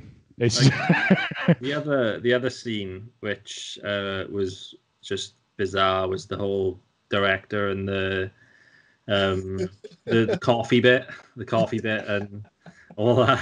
It's just, it's like, the fuck's going on? And then Billy Ray Cyrus a lot of this stuff out of nowhere. It's like, why the fuck is Billy Ray Cyrus in this film? This is just bizarre. The man in red from Twin Peaks is he's right at the start, isn't he? Yeah, he's sitting in like a chair and behind some glass, and that's never really explained either. No, I think a lot of it is, as you say, it was the pilot. The first hour is a pilot, and then the rest was when the TV show wasn't picked up. I think it was like a year and a half later. Like, it came to me in a dream, and he wrote the ending, and bang, there it was, film. But there's a lot of tangents I think aren't explained for that reason, and he does get away with it because it's David Lynch. No one really questions the fact that there are a lot of threads that lead nowhere, but it was supposed to be a TV show. Because I got confused by the old people at the end. Like, they were really small walking out of that bag. Yeah, they were crawling under the door. Then all of a sudden they were full size and then trying to kill this woman. Is it saying maybe that's where the delusion started? I think they were just some strangers she was on the flight with, whatever, and she just imagines that they're like, they are strangers on the flight, aren't they? But like, I don't know, man. The key and the cube from Silencio. The key in the cube. Now, that is, again, something to do with the assassination, isn't it? Because he gives her the key when the job is done. So when you find the key, the job has been done. Like, I guess it's just when the dream ends, I guess. You know what I mean? That dream can't go any further. You know what I mean? It's going to become... kind of disappears, like... Exactly. It's going to, like, there's no way they can find out who Rita is, because Rita doesn't exist. And, like, everything in that perfect little world, they had their proper lesbian sesh. They had this beautiful moment in Club Silencio, which again is ongoing themes, red curtains, like music which isn't actually playing, all David Lynch things that have come up before since the Razorhead. Same with the people. Like, there's people living in the radiator in the Razorhead, which is really similar to the little tiny people running around. It's just these recurring themes, which are all like, I don't know, from the subconscious. It's bizarre. It is bizarre. And like, even going to the we went to the David Lynch exhibition. Me and Gareth went up in Manchester last year, and there's a lot of things in paintings and stuff that just just recurring themes through all the films, TV series, blah blah blah blah blah. Yeah, but it's definitely a polarizing one, and I'm glad you watched it, having never watched a David Lynch film or probably any surrealist kind of things before. So it's an interesting one. I've watched weird films, like, you know, artsy for the sake of artsy films before, but yeah, it's one. That's what I just saw in it. I was just like, this is just weird for the sake of being weird, and then it's just being passed off as art because art. That's basically what I got from it. I think there's more to it than that. I completely understand why you would think that. I get it. I understand, but I think there is more to it. Like I said, there is more to it. There's always like, you think like there's a breadcrumb trail, and you're like, there's got to be something behind this, and then like it just takes you to more questions. It does, yeah. It does. You know, there's another film. I'm gonna illuminate myself a second. Yes, and you've been sitting in the dark for a bit now. I didn't want to interrupt Sean though. I didn't want to interrupt anyone either. No, not a problem. I can't sell it to you. You've seen it. You know, you either get into that atmosphere and you enjoy it, or you just think, what the fuck is this shit? You know, so it's one or the other. Lynch has got a really weird way though, of like an hour of nothing much happening, and then he just throws it all at you at once. Like it is like that. Most of the few things. It'd be like that though. It do be like that though. But yeah, I mean, I would have picked something Twin Peaks related, but it's too hard to shoehorn that in. So Mulholland Drive got picked. It's probably the most accessible of the surreal David Lynch films, because in the early 90s he did some really kind of straightforward films, like big blockbuster films like The Elephant Man and Dune and some other shit like that. It was only later on he started doing mad shit. There's Sean, who did Cape Fear? That's not David Lynch, is it? It isn't, no. Very similar style, though. It is, yeah. I've seen Cape Fear, but it's been years since I've seen it. That's a really similar style in that kind of genre, I guess. Like Gregory Peck. Gregory Peck. Martin Scorsese, that was. Ah, okay, you're right. I didn't know. Very that. similar I didn't know kind that was of style, that was. So. Yeah, I mean, it all just goes back to like The Shining and all weird shit like that. You know what I mean? Yeah. The Shining. I think David Lynch was an art student who seen The Shining and was like, I'm gonna make a movie, and that's how it went. You know, obviously doing the man a massive disservice, but yeah, that's pretty much it. I don't know what else to say about Mulholland Drive. It is an absolute mindfuck. We could talk about it for hours, like, you know, but with anything David Lynch, but yeah. What about you, Guy? You've been very quiet on it. I know Tom enjoyed it, and I know Richard hated it. Oh, what do you actually think of Mulholland Drive? I enjoyed it. But you've got to watch it, and you haven't got to be one of these people who are like, what's happening by here now? Who's that man? Who's that now? You can't be like Howard. You've just got to watch it and just think, all right, okay, that was weird. Great film, though. That's how I saw it. That was me, like. But like, I can't watch a film and like say, "Oh, it was a great film" because it was weird.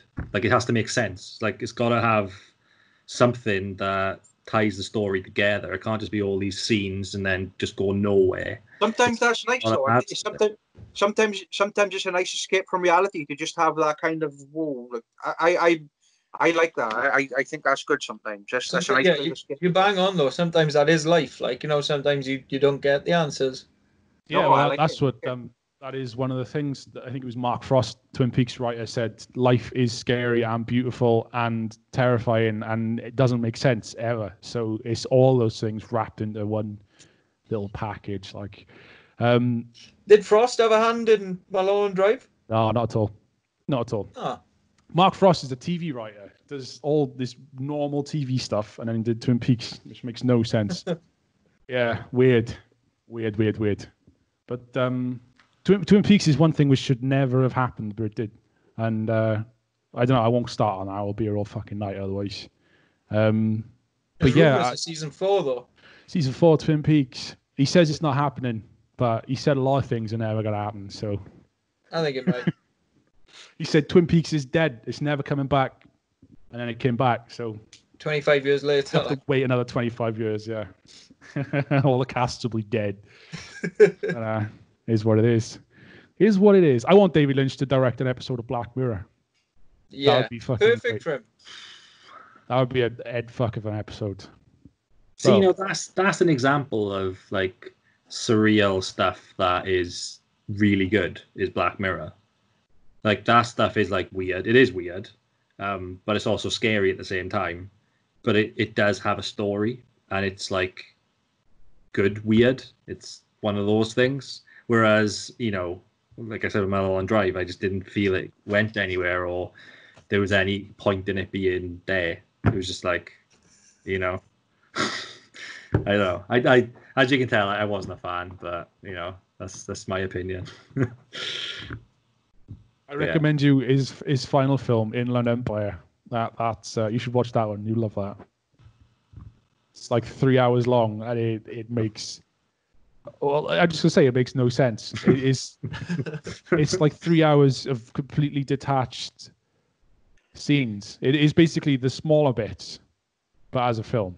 And it's like there is a plot. Apparently, I can't work it out. It's an absolute nightmare of a film. Really hard to get through. 3.5 hours long. Yeah. What is it? Just like multiple characters' lives and stuff. So there's this. Do you know Jeremy Irons, the British actor? Yeah. So you've got Jeremy Irons. He's working on a movie. Again, it's based in Hollywood, kind of like Mulholland Drive. He's working on a new movie about an ancient Polish story.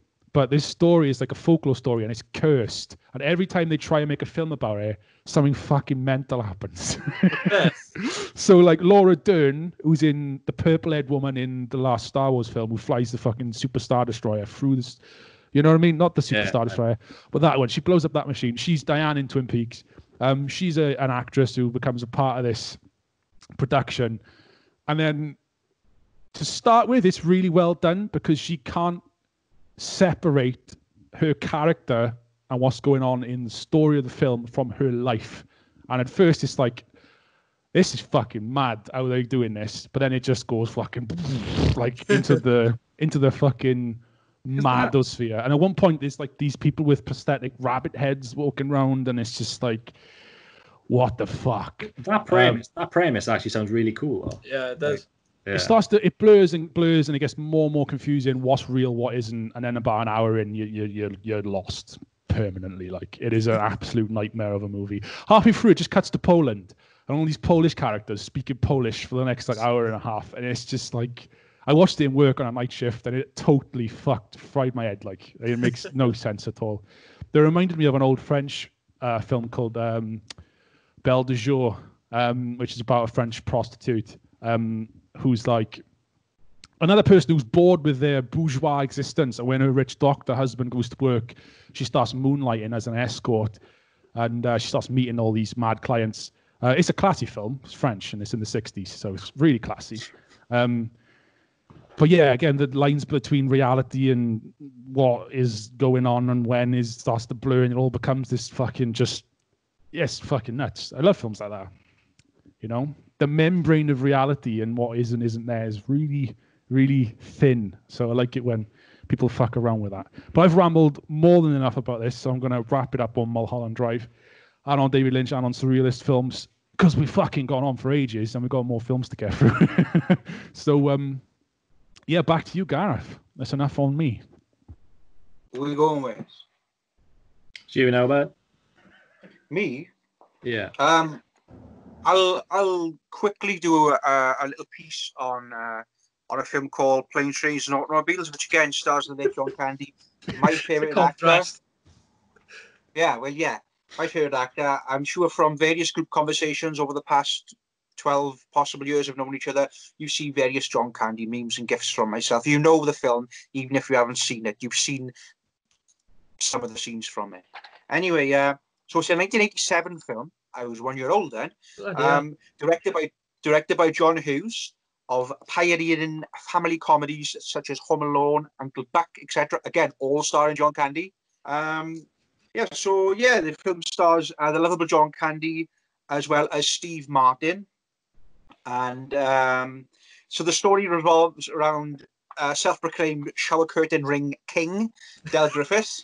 Laughing all I was expecting AF. Love it.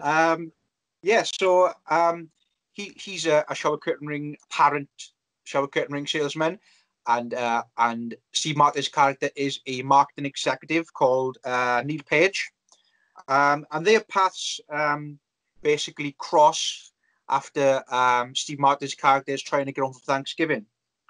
And the film basically revolves around a 3-day escapade of the characters kind of doing various different things, much to the annoyance of Steve Martin.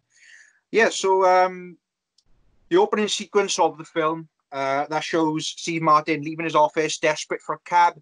He's running through the streets. I believe he's chasing a young Kevin Bacon. I'm pretty sure it's a really, really young Kevin Bacon is on the other side of the road, but also wanting a cab.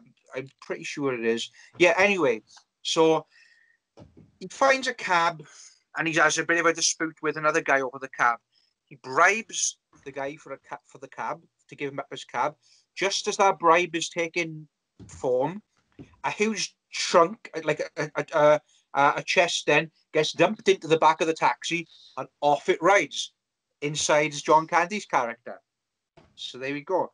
Is that how they meet, yeah? Just to jump in, it was Kevin Bacon. It was Kevin Bacon. There we go. He was credited as Taxi Racer. He's literally in it for about 5 seconds, Rich. About 5 seconds. Yeah. So as I say, he was bribing for a cab. As he's handing the money over or whatever, Del chucks the trunk in and off he goes. O'Neill he's running after the cab, and you were seeing this, the face in this gif. It's the face then where he opens up the cab door and John Candy is just like that. You've seen that face, yeah? And then off the cab goes, and that's it. That's the last they see each other until Steve Martin gets to the airport, and who should be sat there is Del Griffith right opposite him, and they have a brief conversation about the taxi situation, and you must have, again, you would see the clip, and he says to him, I know you're right. Says that to him, and I'm just looking through some of my notes actually. Yeah, and that's basically how they meet. Then they get on the plane. Del is sat next to him, shooting his mouth off, being extremely annoying, tells him about the shower curtain ring business or whatever. And yeah, so they basically at the start they keep crossing paths, eventually both teaming up together in the attempt to get home for Thanksgiving. Various different escapades, including when they are driving down the motorway and it's the wrong way, and then they shouted, "You're going the wrong way!" You've all seen that. And Del's like, for a minute, he's like a brief skeleton for a minute. Devil and shit, yeah. The devil and stuff, yeah. Yeah, and then amongst all that, then there comes a scene then where it all gets too much, the annoyance gets too much, and there's that scene which is heavily referenced in Family Guy where Del Griffith is like, "You want to hurt me? Go right ahead. I'm an easy target." You familiar with that at all? And Del basically explains to Steve Martin's character that he's hurt his feelings or not. And Del is a lovely character. He's a gentle giant, and he's a very kind-hearted person. And you actually feel bad for Del when he's getting all that stick because he's oblivious. Steve Martin's character, he's not got much patience on him. What's that? Sorry. He's oblivious. Completely oblivious. Yes, yeah. He's a nice man, though. I mean, he means well. He is very, very annoying, but he means well. So it's like, and you do feel for Del.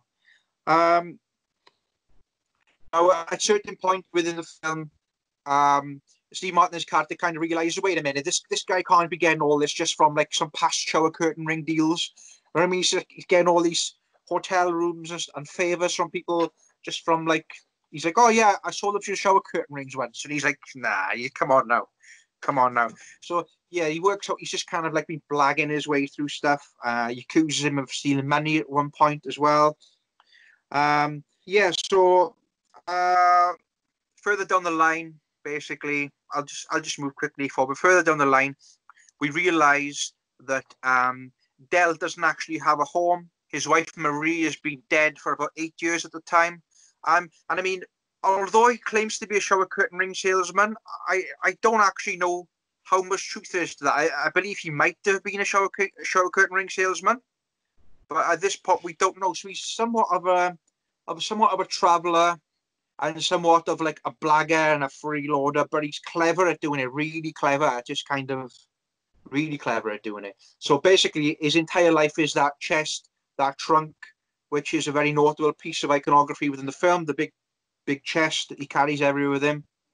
Yeah, so it's basically just what's described as a road buddy comedy, and that's all it is really. And it's kind of like the love-hate relationship where his dad is really annoying, and he's you know how it works. But yeah, towards the end of the film, you realise that Del's life isn't so great. He's not got a home. His wife is actually dead. And I say questionable on the shower curtain ring thing, and eventually leading to Steve Martin's character inviting Del home to spend Thanksgiving with his family. And I mean, I could go on and on and on about little things that happen in between, but that's the main plot of the film. It's a very heartwarming film. Despite being a comedy film, there's some very sad moments and ups and downs, and it's not just straight up slapstick. It's got a bit of a moving story to it than things like Home Alone or Uncle Buck and things like that. But very enjoyable. Another John Hughes film, another classic John Candy film. So you've seen that, I'm guessing, at some point. Yeah, Been a long time back. Yeah, a long time ago I saw that. I remember. One of my favorite films. I don't remember the ending. I'm glad you clarified. I couldn't remember what happened if he stayed with him. I know he went in for dinner. Do they end up living with him then? Is he like some mad I don't know, maniac who lives in the... Chuck him in the basement. Chuck old Del in the basement. All we know, all the last thing we see is that Del is home and he's introduced to Neil's family. Now, at the end of that film, it looks like, right, you might have noticed, it looks like Steve Martin's wife recognizes Del when he's brought home, because Steve Martin is like, this is Del Griffin, and she looks at him, and there's like a kind of like a look as though she knows who he is or she's met him before. But I don't know if that's just my take on it, and I should have looked into this further. I really should have, and I will look into it further. But I always got that vibe. I always got that vibe when he's brought home, that the wife knows him from somewhere, like a family friend or from the past, or maybe his wife is related to Del's wife. I don't know. I may be looking way too far into it. But yeah, he's brought home. The chunk gets chucked in his house, and it's like, this is Del. Here he is, and it's somewhat of a happy ending. But yeah, that's it. It's a very enjoyable film of that era, of that time of films. Again, such as Uncle Buck, Home Alone, etc. It's all within that, you know. Is Uncle Buck John Hughes as well? Planes, Trains. There was a scene there, I remember. They're in a hotel room, and he's like, "Where's your hand?" "Oh, it's in between two pillows." He's like, "Those aren't pillows." That's like, yeah. His bum. And then they're all playing on manly. They're like, see football, feeling like that kind of thing, isn't it? Yeah, they like cuddling each other and stuff, isn't it? I'm glad you clarified what you meant there in that joke. The punchline. Yes, you know. But yeah, I mean that's all I'm saying on it, really. You know, it's fantastic film, great soundtrack. Yeah, it's a good film. It's a good film. One of my favorites. Good 80s film, comedy. 80s or early 90s? 80s. Late 80s. 87. Apologies, I apologize profusely. It's older than I thought it was as well. Yeah, it is. Yeah, I thought it was like early 90s. You think Yeah, that? You think? Most of the John Candy films were around that era, weren't they? They were around the late 80s, the 90s. Yeah. Yeah, I was like wondering where in that like lineage of his films is Uncle Buck the same director again? Are they like all yes, the same director? Right. And now it's obviously got Macaulay Culkin in it as well, so it's the similar kind of fold of. Never seen that one. I'll be honest with you. I'm guessing he was good friends then. The John Candy and John Hughes were good friends then. I'm guessing. I'd imagine so. Seeing as he directed quite a few. Like, what about Cool Runnings? Who directed that? Was that him as well? I want to say yes, but I'm not going to say yes because people will comment to call me out on it. As I say, I'm going to Google it, but Richard is on it. I can see. Yeah. He's on this, the Cool Runnings. Yeah, but there was like an era of family films like that, even though they're completely different stories. It's like you don't get them like that anymore. They don't exist. It was this John Turtletaub? That's Turtletaub. Thoughts and prayers. But yeah, it's not John Hughes. I've always wondered what he was kind of based on, and there's the answer. Fucking, because they're all like puns and jokes of people. So there we go. Turtle Top. Fucking great. Tarantulanino. Yeah, I mean, there's not a great deal I want to say in Playing Chasing Automobiles. It's just one of my favourite films. Again, I've just chucked it in the mix. Nice, heartwarming film, really. I'll have to watch it. I think Joe would enjoy it if she hasn't seen it. She might have seen it, and I haven't seen it for years, so I should definitely give it a go. You just always use that GIF. We always use that GIF in chats of them in the car. Oh, Where he turns into the devil and the skeleton. You're going the wrong way. Fucking hilarious. I have no idea what you're referring to, Sean. never seen it before, have you? No, Which is the one when he's got a cigar and he's got a cigar and a drill. What's that from? Oh, Is he like, okay? Is it that one? Yeah, it's when he's scaring the boyfriend of his niece, isn't he, with the drill. Yeah. Oh. Uncle Buck. Yeah. I should have done Uncle Buck, in fact. Yeah. No, I mean the file format. I have no idea what you're on about. Well, what is it? GIF. Yeah. What's that? Some sort of personal imitator. He's gonna get sued for that. Is it GIF or GIF? Where do you stand at the moment? GIF, son. It depends though, because Sif and GIF, Sif. I'm going to clean my house with Sif. That's where this comes from. That's what, you know what I mean. It rolls off the tongue easier for our foreign friends, for our European friends. I prefer saying Sif. I like it. I like the way it sounds. As for GIF and GIF, I do not know, and I can't possibly speculate. What did JPEG be called? What did JPEG be? Pedge. We settled this last time. JPEG. Yes, exactly the same conversation. JPEGio. JPEGio, Applejo. Oh, fucking hell. Joe DiMaggio. My favorite type of file is a DAT, because you can say, what's that? Yeah. What is a DAT though? Is that more to do with images? No, it's not. It's a date file area. Or is it data file? I'm not into these archaic Windows formats. I don't know what a DAT file is. I like a DAT. I like it's a nice ring to it. What DAT? Oh, DAT. OS DAT. Right. That ass. Shall we move on to Tom's choice now? Me next. Yeah, man. Yeah. The next one's a bit of a weird one for me. I've only seen it once, and that was, God, it must have been about coming up 5 years ago now. But it's stuck with me pretty big time, and I think Sean's watched it recently, and you can imagine why it's probably stuck with me. And that's Martyrs. That's the French version, and it's disgusting. It's one of the most horrifying films I've ever seen in my life. So if you like horrors, you will fucking really enjoy this. It was theatrically released in France on the 3rd of September 2008, which is that 5 years ago? Oh, did you do it? It's more than 5 years. A lot more 12 years ago. Yeah. What year are you living in, son? Oh, man, I What year is this? don't know anything past like 2013. It's all a blur. But yeah, pretty much the premise is about I don't know where to start with this one. There's a company that is investigating what happens after death.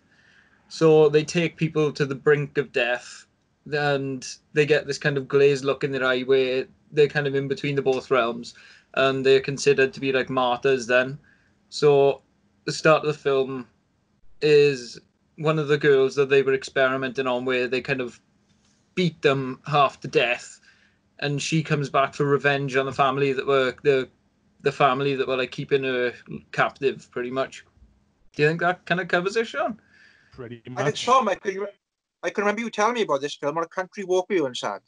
Oh, it's And I never watched it. My own fault. I should have watched it then and there. You started with the big reveal, though. You started with the big reveal about the achieving the state of living death or whatever. That is In the between, yeah. But that's the company's goal, isn't it? And they've got like this seemingly normal family guarding this, I don't know, torture dungeon, I guess they call it. But it's so dark. Like I had to pause it halfway through and go for a joint. It was. Well, just to clear your head for a bit. I don't think I could do it again.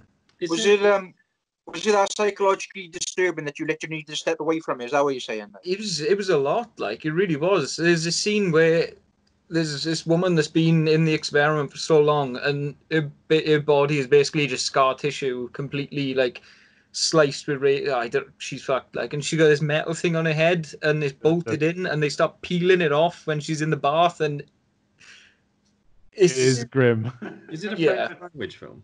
Pardon? Is it a French language film? It is. Yeah. I think there was an American remake that was done 2015. Yeah. So if I'm guessing that's not anywhere near as gruesome as the original then. I can't imagine it would be. Does the remake have the same name as well? Yeah.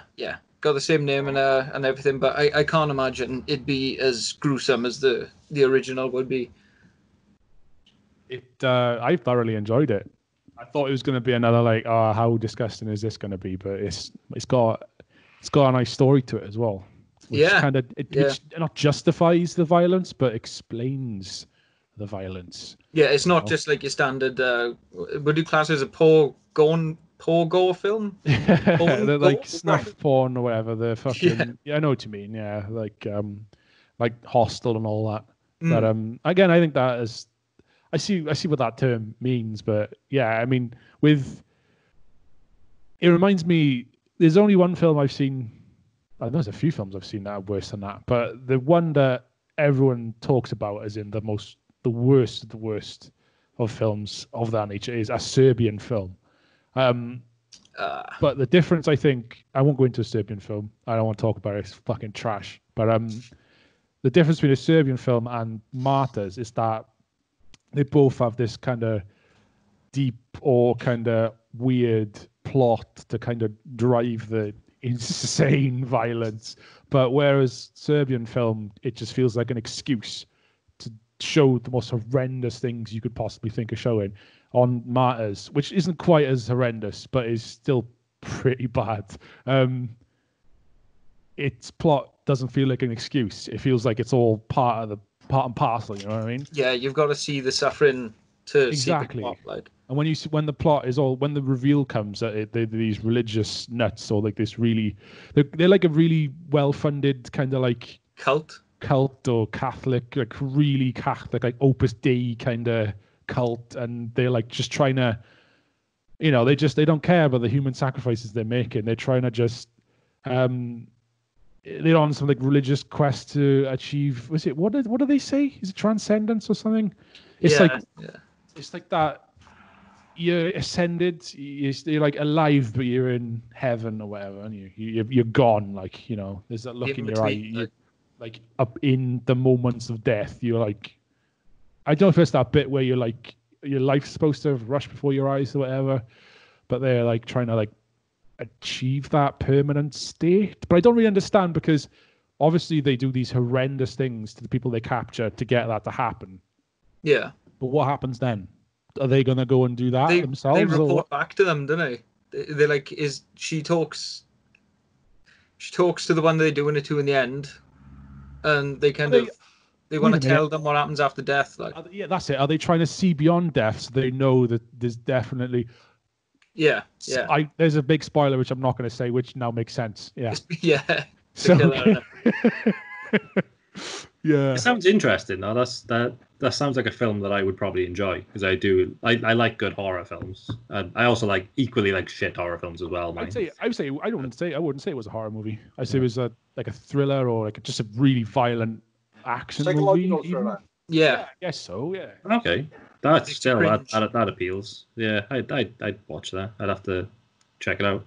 Thinking about it now, though, I think it kind of answers its own question at the start, because you get the one that the experiment's been done on that escaped, and she sees like that creature. It's only in that like one bit of the film, but I think that answers the question from the start, really. you ain't supposed to go over that line, you. It's like Final Destination. You don't go over that line, otherwise it comes back for you. What's that film with Keith Sutherland in it? Flatliners. You know, they go out, they kill themselves, and then they like a bunch of fucking med students. They're like trying to go beyond death and then be resuscitated, so they can see beyond death. But then all these demons. There was a remake of that as well. It's the same kind of thing. Whereas she's seen beyond death, and now she can't unsee mad shit. Yeah, so you may not be there. Yeah, exactly. You're messing with things which shouldn't be messed with, like Ouija boards and all that nonsense, isn't it? But it's like don't fuck around with the other side. Like, yeah, I feel like I'm talking loads in my film. Sorry, it's fucking great. I really enjoyed it. I would never have watched it. I would have kept the Christ in it. You've been talking about it for fucking donkey's years. Because of this podcast, I sat down and watched it, and it was fucking banging. I really enjoyed it. I'll get around to it, son. I will get around to it, definitely. Yeah. I don't know if I'll watch it again. Don't know if I will. No, it's not repetitive watching, really. No. One and done. Leng Shi. That's 2 words. Leng Shi. Leng Shi. Google it. So my second film is Quentin Tarantino's Inglourious Basterds. I think of all the Tarantino films, this is my favorite one. Just because of how just over the top it is in a lot of ways. And I know a lot of Tarantino films are over the top, but I like everything from what's his name, Hans Lander to Aldo Rain. It's just insane. So, quick premise: set in World War II, the time of Hitler having his rampage through Europe. America decide to send a team of commandos called the Bastards into France to try and kill loads of Nazis. This is led by Brad Pitt's character Aldo Rain. And basically they go in there to try and kill as many Nazis as they can and hopefully kill Hitler, essentially. And they like scalping them as well, which is another weird thing to chuck in the film, considering it's like I think in America. Wait, is it set? Is it set in America or Germany? No, it's set in Germany. Oh, right. Oh, sorry, no, it's set in France, technically. France. Yeah. But it's like the scalping bit that always kind of like was because that's mostly associated with American Red Indian. American Indians, yeah. I was just thinking that, no, when it's like the Americans invaded there and then they done that to them. Yeah, because like Aldo Rain always says that he wants his Nazi scalps. He wants, I can't remember how many scalps he wants from each person, but he likes his scalps and he wants his scalps. You know, the funny thing is Red Indians in America were actually taught to scalp. Bloody hell, cat. Which actually. What's going? Someone's texting or ringing me or something. All right. Yeah, the Red Indians in America, this in real history now, they were taught to scalp by the British colonists. Really? Yeah. Yeah. I didn't know that. That's an interesting tidbit. I believe that's true. Anyway, if I'm wrong, I'm sure someone will tell me and fact check that. But they're back to Inglourious Bastards. Why do they teach them that? I have no idea, but interesting. Yeah. But if I'm wrong, I'm sure someone will correct me on that. But yeah, in Inglourious Bastards, at the same time, obviously Hitler is gathering Jews, and Hans Lander, who is Christoph Waltz's character, who is like sort of the main villain of the whole thing. He is basically the head of collecting all these Jews across France, and he.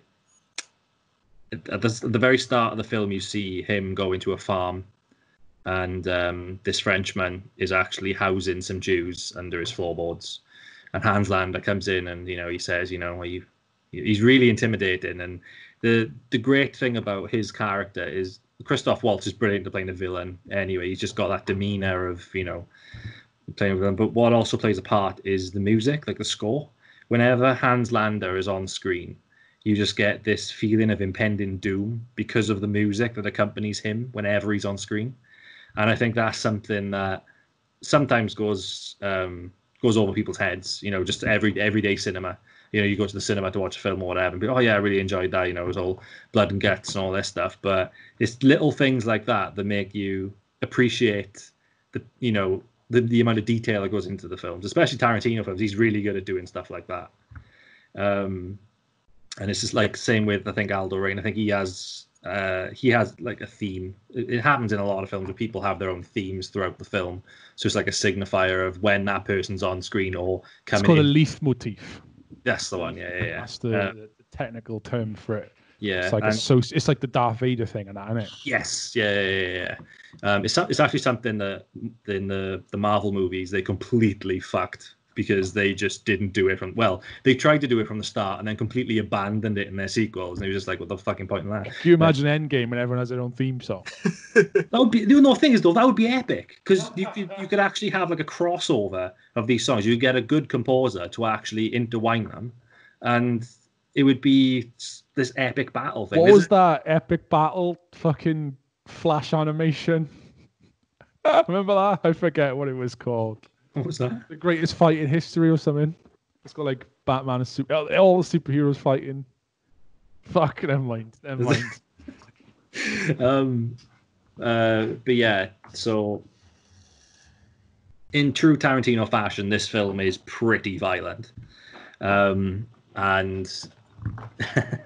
the bit where they finally, because the other character, who is played by what's her name,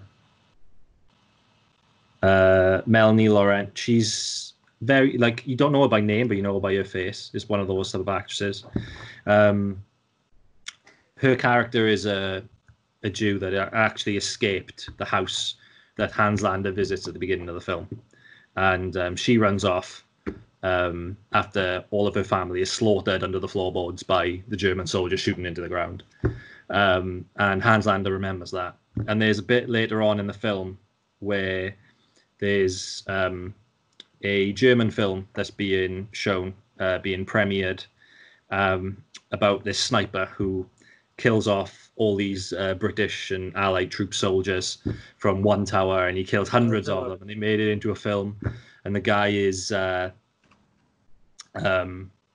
guy's playing himself, and he's in this small French village where Melanie Laurent's character owns a cinema she inherited off her aunt, and also we think anyway, under a different name as well, because she's got a Jewish name, so it's changed her name so she doesn't raise suspicion. And he basically falls for her, and he falls for her so much that he really wants to impress her, and he gets his film, which is like this massive deal in German cinema, to be premiered in her cinema, which is a tiny little cinema.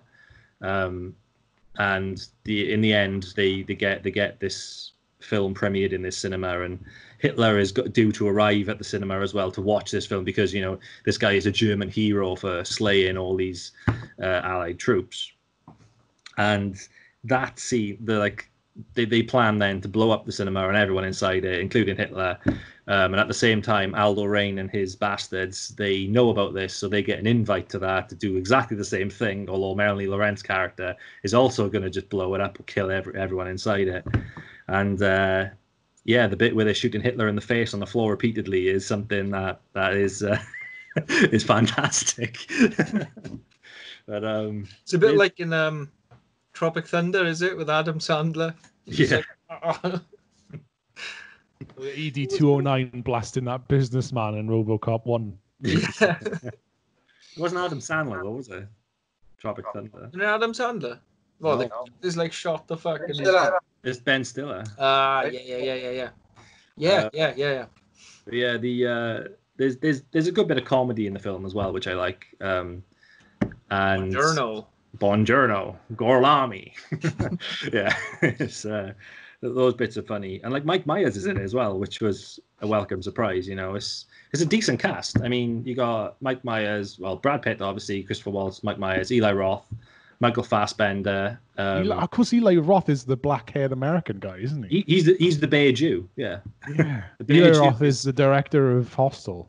Yeah. Oh, right.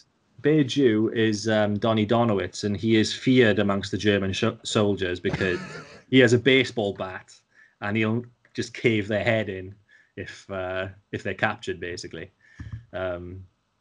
So yeah, but going back to Melanie Laurent's character, there was a scene where Hans Lander meets her to discuss security for the premiere.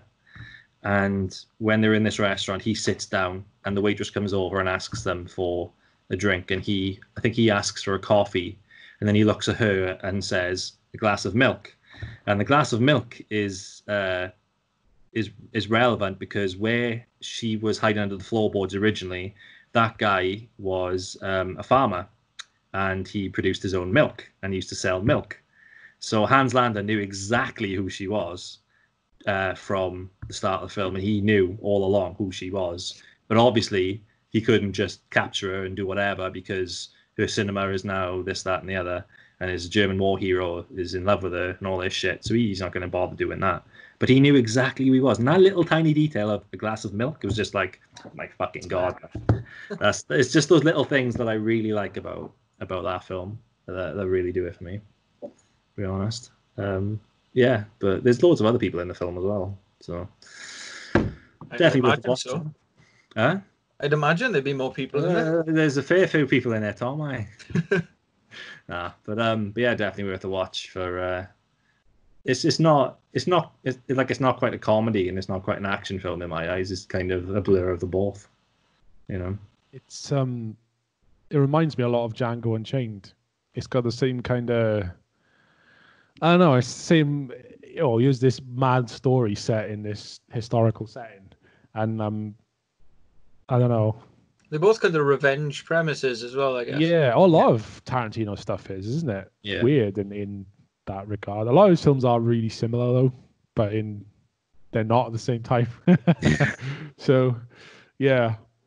I mean, like someone who's long dialogue scenes.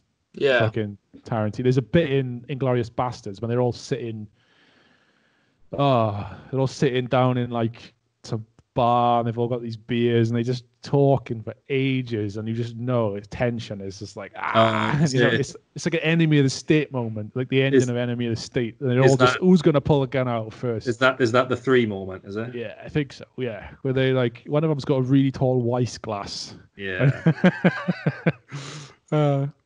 Yeah.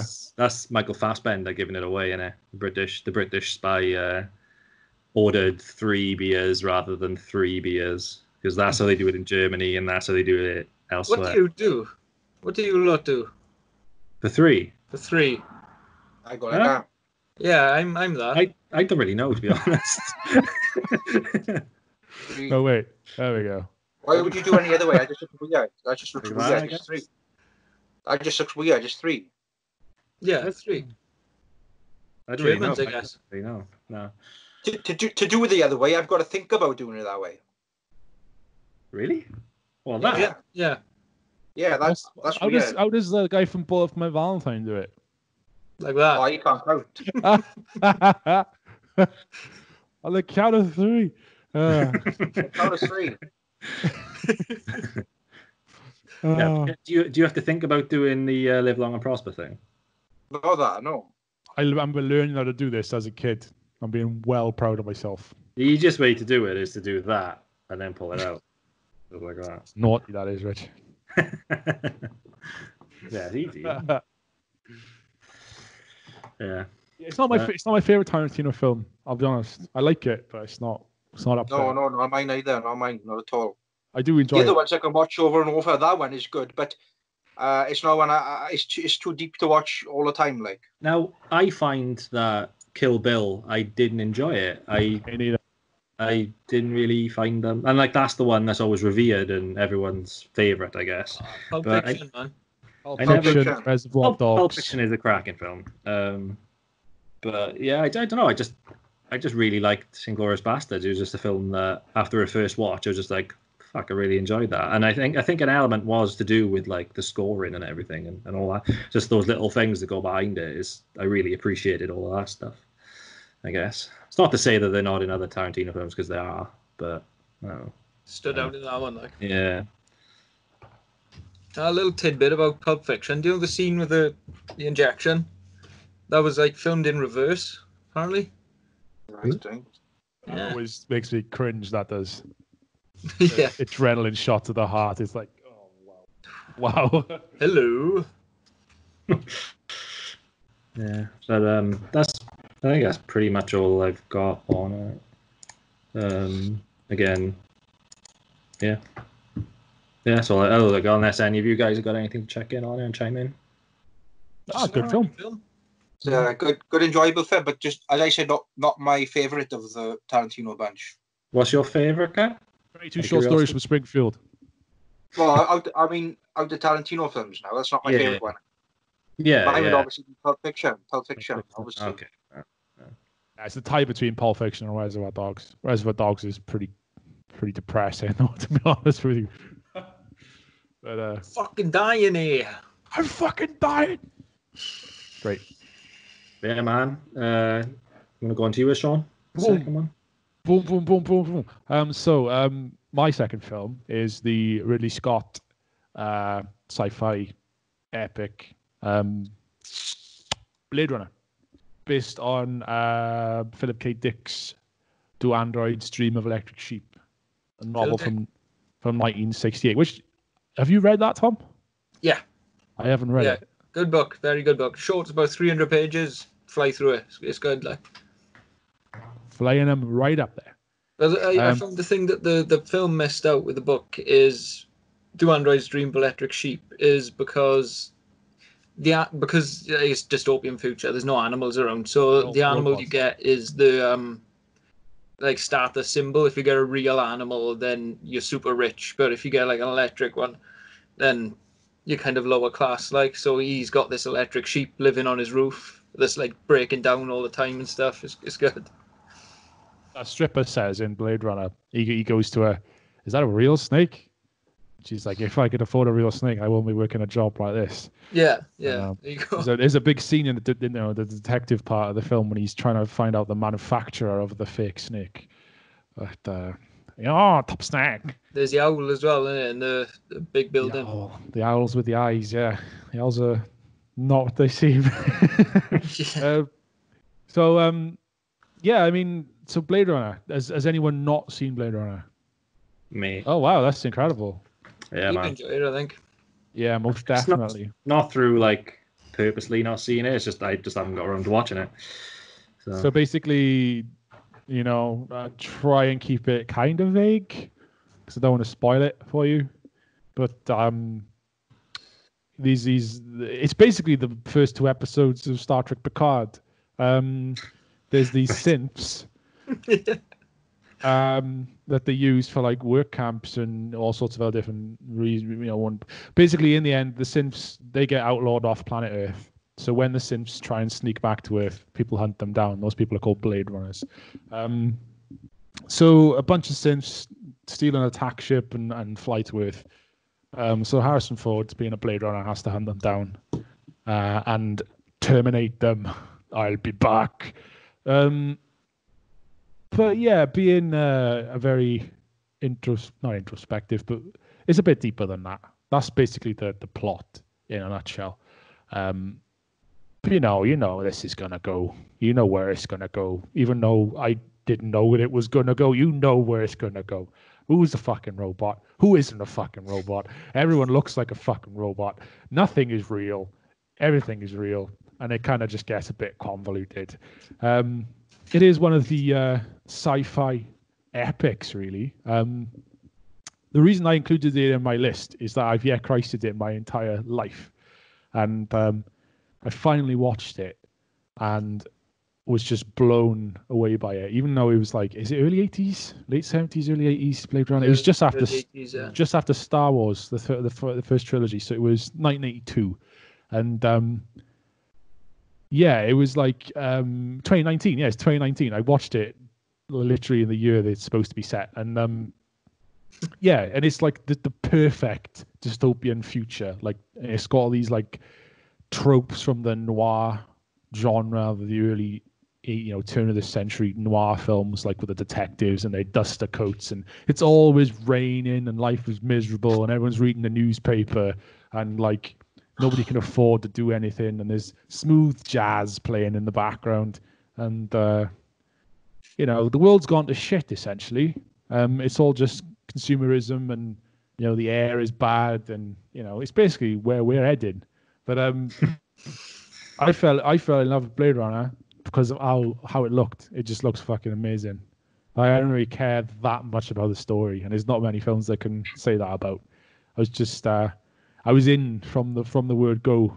I was in from the way they filmed the cityscapes as well. Like, have you seen how they done it? They got like model replicas, like proper old school, tiny like, models, yeah. And it's a massive city. It's nuts, man. Wicked, it's fucking great, like, you know, proper old school style. But it's had a troubled history, Blade Runner. Like it got, well, not panned, but you know, when it didn't even get released in its original form, because like everyone was like, it got to the point where, because I imagine that the novel's probably quite abstract in some ways, and they didn't really.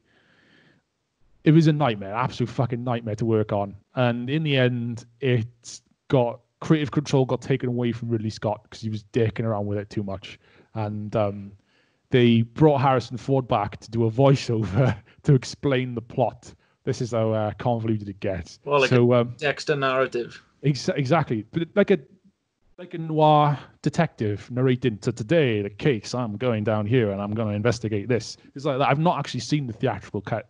It's hard to get a hold of now.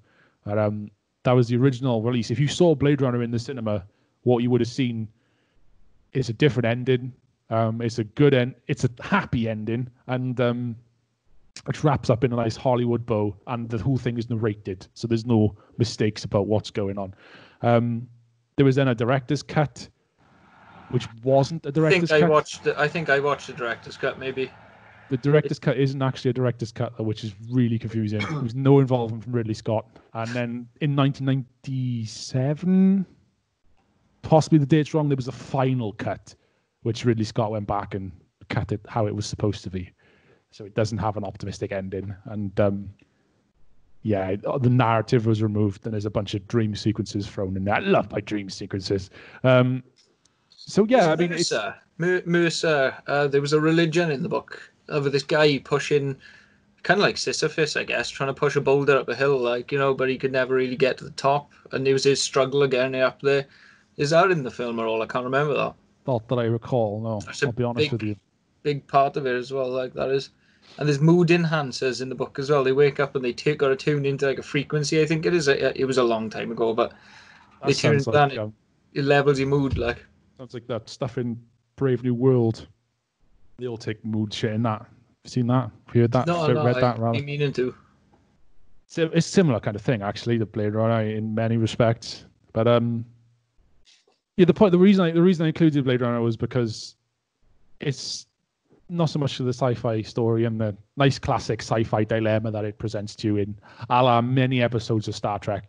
It'd be a perfect episode of Star Trek. That's why when I'm watching Star Trek Picard, and it's all these fucking synths gone rogue, I'm like, they've outlawed synths on Earth. I'm just like, man, this is fucking Blade Runner. But yeah, so it's I guess a fairly typical sci-fi plot. You know, but it's just, I don't know, I can't really explain. It's so amazing. The soundtrack by a guy called Vangelis, and or Vangelis maybe, I'm not sure. The soundtrack is phenomenal. It's like this big orchestra, but also with all these synthesizers and shit. Like, you know, it's fucking incredible, and it just looks amazing, and it's grim, but at the same time, it's really like bright and futuristic, and yeah, it's a great film. So yeah, I'll stop there because I'm waffling a bit, but yeah. I will check it out. Because they released another one, didn't they? That's a sequel set 40 odd years, I think, after the first one. I think Barra's watched that, hasn't he? Is that any good? One, yeah. Is that any good? I haven't seen it. Yeah. So in the cinema. I'll have to watch them both. It is one of, like you said, it's one of the sort of premier sci-fi films, I guess, of cinema. So I will have to watch it at some point. I'll give it a watch. Yeah. Highly recommended. I don't know how the second one ties in. I think the second one makes a lot of assumptions to the questions which are left unanswered in the end of Blade Runner. So for that reason, I haven't watched the new one. And it wasn't Ridley Scott either, was it? I don't think it was someone else. So Not to my knowledge. it's like, I know it's like saying watching Star Wars isn't George Lucas, but that doesn't count anymore. I'm trying to think of a better example. Mind you, Ridley Scott didn't write. It was Philip K. Dick book. So, I mean, anyone can do a Blade Runner film, really, essentially. You know? Blade Runner was a title they just tacked onto it at the end because they couldn't think of a good name for it. To Android's Dream of Electric Sheep is not really a... consumable. Blade Runner is actually, I think it's a short story by William Burroughs. They just borrowed the title. It reminds me of the title, The Men Who Stare at Goats, in a way. Right, Is that something Ronson? Will Ronson? Yeah, it's to do with the Philadelphia experiment, isn't it? I think. It's actually a good film. I've got it on Blu-ray. I've got a few of his books, that chap. Is Tom Waits in that? Am I thinking it's Seven Psychopaths? That's Seven Psychopaths. That's good. That's good. Oh, fucking hell. But yeah, has anyone... You seen Blade Runner, Gar? Yeah. Not for a long time, hell of a long time. I can't even remember half of it. Not for a hell of a long time. Not a problem. The second one I saw recently, obviously, more recently, but yeah. It was a short series of like cartoons and like mangas in between. They were like a build-up for the second film. They are little 5-minute things, you know. I don't think it was like a proper series. But yeah, I would go into the philosophical elements of Blade Runner, but as soon as Richard hasn't seen it and we are pressed for time, I will leave those out. Are you going to look into Cyberpunk 2044 when that comes out? I don't know.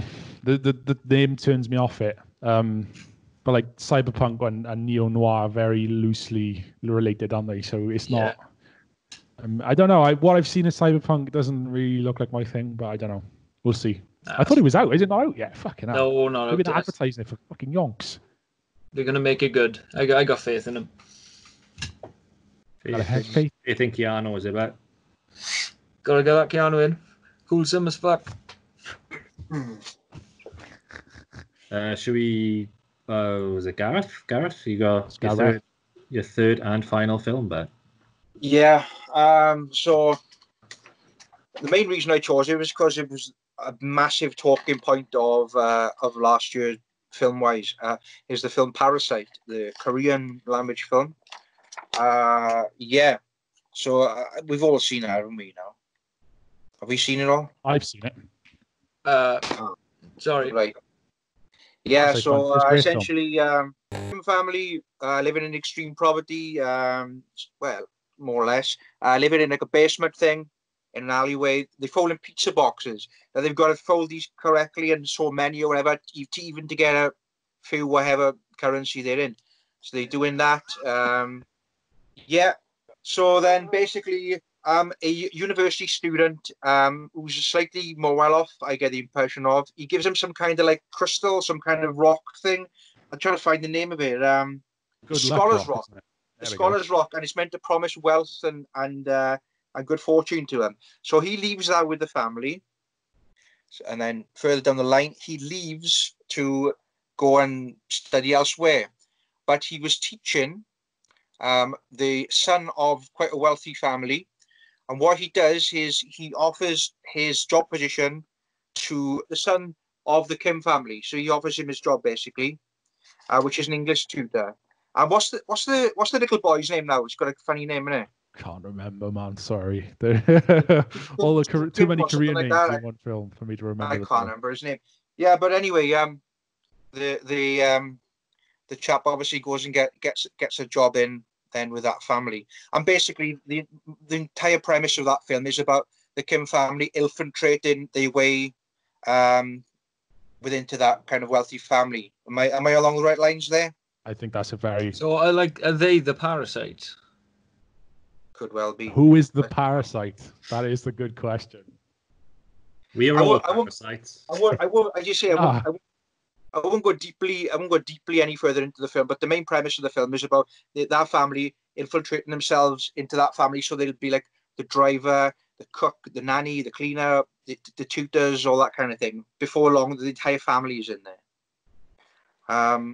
As I say, because it is a new film, I don't even, is it fully out available everywhere now? I don't even know. It is now, yeah. It is it? But, Okay. I don't really want to go too in depth with it, to be honest. As you said, I don't. It's been a while now. Would you still suggest it? Is it held up even from last year? I imagine most people who wanted to see it as seen it. But basically, they are, for a moment they live in the perfect lifestyle, but it all just starts to unravel when they let the old cleaner lady into the house, and then it all unravels from there. I don't know if I can speak about all this, though. I don't know. I don't know. It's a weird one. It's hard to explain without giving it away, really, isn't it? Yeah, exactly. I basically give the entire film away if I was to talk about it right now. So would you still say to still watch it? I can talk about some of the awards and whatnot. It's had it's like the highest grossing South Korean film ever. Best picture, best director, best original screenplay, best original feature film. It cleaned up at Grammys and whatnot. What I was going to mention, I'm glad you mentioned the awards, because there was a bit of, I guess, controversy online about it winning, because it's the first ever non-English film to win Best Picture, right?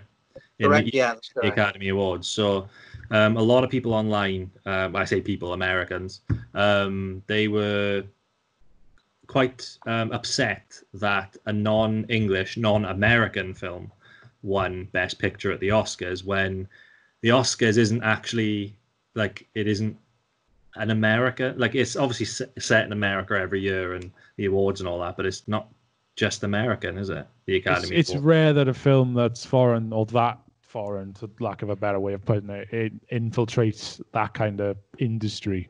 Obviously, there's a huge foreign film market, but not to the point where it infiltrates the mainstream award ceremonies. I'm not saying Parasite is a mainstream film, but a lot of people, I would never have watched it if it wasn't for all the buzz about it. And if you Gareth, if you hadn't had picked it as one of the films, I probably never would have watched it. Never. So it had a lot of buzz about it though, even before it won all these awards. That's the thing. That's why I kind of got into it. The name Parasite, I thought it had something to do with coronavirus or something like that. Zombies or something. Like the film Contagion, like that. That's how I thought it was going to be. It's absolutely nothing like what I thought it was. I know this as well. The just because I got the thing up here. Its budget was $11.4 million US dollars, and it made at the box office $266 million. It's like an indie film. It's like an indie film. It's not a massive budget film. Obviously, really, it's well made, but 11 million quid's a lot of money, obviously. But obviously, films, they cost hundreds of millions to make. Yeah, look at the Marvel films. Exactly. Yeah. But there was, I guess, when we were discussing this originally, there was a bit of, I wouldn't say controversy. It was a difference in opinion of foreign language films, if you remember. Where I said I personally don't like watching foreign language films because I don't watch a film to read. I watch a film to listen and to be entertained by it. I don't want to be reading subtitles all the time. I know. I thought that was a ridiculous statement. Myself, and that's not me. That's not me hating on just speak English or die, motherfuckers. Yeah, it's not. Yeah. It's just me. That's just my preference, And I know there are plenty of good films out there that are foreign. I have watched foreign films that are just pure subtitles. I just don't enjoy doing it. You just get used to it, I find. I watch millions of foreign language films. I remember seeing Pan's Labyrinth in the cinema and I forgot my glasses. Fucking clue what was going on. But yeah, I don't know. It's just, that's just my preference. And it's because they're like was it Martyrs you were on about earlier, Tom? That's all subtitles and stuff as well.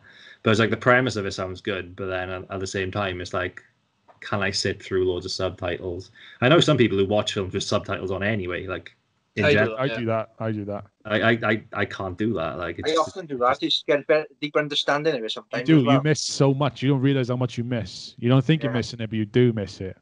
Definitely. I don't agree. I find them irritating, and they block out the picture for me. It's just There's Got him on too big, Bats. You know, the wrong trousers on. nah. Yeah. But yeah, my main reason for picking Parasite was at the time when we were originally going to do this cast, it was a big talking point.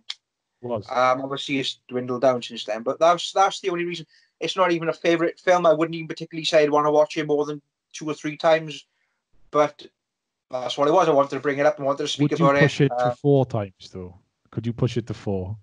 Well, I don't know. I've seen it once, twice, possibly. That's enough now. I don't think I'd watch it again. It's got a No, I wouldn't watch it again. No, that's it now. It's a 99% rating on Rotten Tomatoes. Is that critic rating or fan rating? Exactly.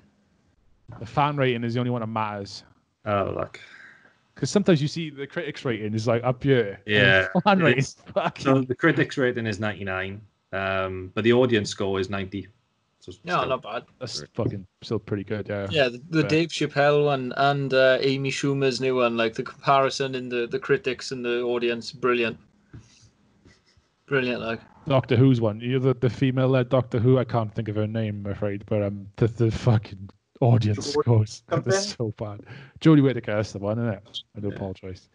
But yeah. It's not my type of film. I wouldn't recommend Parasite to anyone, but I did enjoy it. So, you know. Yeah, I mean, I enjoyed it. I thought it was a really, really good film. But again, it's not something I keep going back to all the time in terms of that kind of enjoyment. Enjoyed it in terms of the story was brilliant and it was very well done, etc. But it's not a film I keep watching all the time. Yeah, but that's all I can say on it, really. I mean, that is all I can say on it. It is what it is. It's all I can say on it, really. It is what it is, and if it isn't what it is, then it isn't what it is. I won't go any further into it because there's a lot of people who want to see it and still haven't seen it, perhaps whatnot. I don't know. Essentially, though, I'll give you a brief sum up of the story. It's about a quite a poor Korean family. Son gets a decent job in with a well-earning, well-paid family, and he wants to get the rest of the family in on it, and they all infiltrate themselves within the household and the various different jobs, such as a driver, cook, cleaner, teacher, blah blah blah. And that's it. That's it, basically. And then it spirals from there, then, and it all falls apart for them. But I won't tell you any more than that. Yeah. What genre would you say Parasite was? Oh, I don't know. It's strange because it's a. I don't know. I've got the official genre here. I don't know if any of you. Yeah, what's it? I don't know if any of you want to guess because I didn't. I'm gonna say comedy drama, something like that. You're really close. Drama comedy. It's a thriller comedy. Comedy? Yeah, I know. That's the bit that threw me. I didn't realize it was a comedy. Oh. I said it was a comedy, but there's a lot of funny moments in it. Yeah. But yeah, just to genreize it. Fair. Interesting. What's next on the magic list then? Yeah. Is it my go? It is yours, but. Yeah, I picked the next one because pretty much it was the introduction to this genre that I ended up loving. Like, and that's 28 Days Later. I think it was the first zombie film I ever properly watched, and it scared the fucking shit out of me.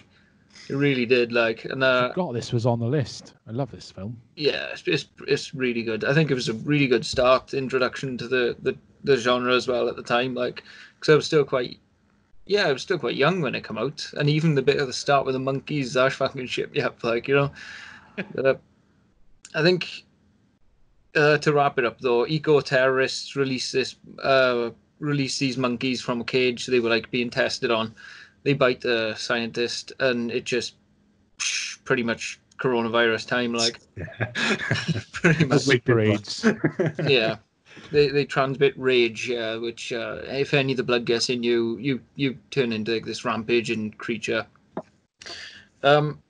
It's one of those films as well where the poster and like the cover of it and then the font of the actual film is so recognizable. Like definitely the red, like even the red. Yeah, it's very well done. I do like the design of that poster. And the music still used in things now. Yeah. That is a fucking... Dun. It's brilliant. Like it's Godspeed You Black Emperor, isn't it? A post-rock band. I know it's called In a Minute in a Heartbeat. I'm not sure who who made it though. But they remade it for the new Metro Exodus game, and it's fantastic. Even that one is. But I think what I liked about the film was it's got like the feeling of isolation, proper. Like they're just on their own kind of thing, like, and it just stuck with me. Really did. Great film. Danny Have Boyle, everyone innit? seen it?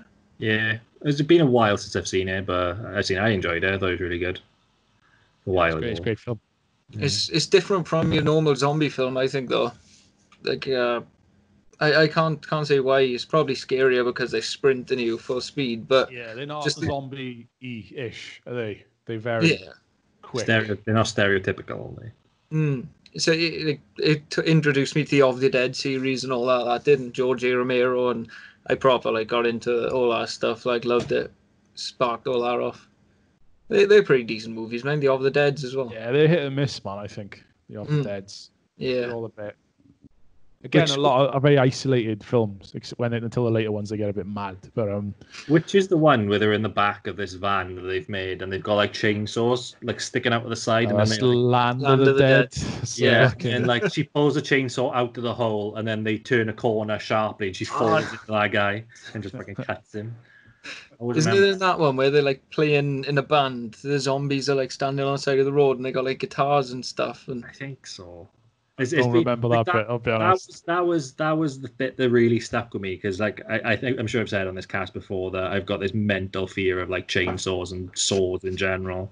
But unrational. I think it's just from years of watching those horror films that it's just put in my head like, oh shit, I'm gonna lose my arm if I go near that. Like, but yeah, that bit's always stuck with me, like, from that film anyway. 28 Days Later, it's funny you mentioned Doctor Who because the army fella later on in the film, he was one of the doctors. He was the first doctor, well, first modern doctor.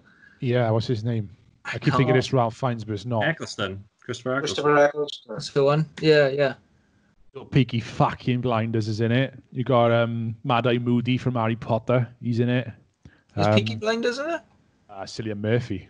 Is he in it? Tommy fucking Oh, Shelby. he's the fucking main guy. Yeah, we don't look like Cillian Murphy, does it? Because he's so haggard and skinny looking. Yeah. You know, obviously Cillian Murphy is skinny, but he looks like a totally different person in 28 Days Later. Like.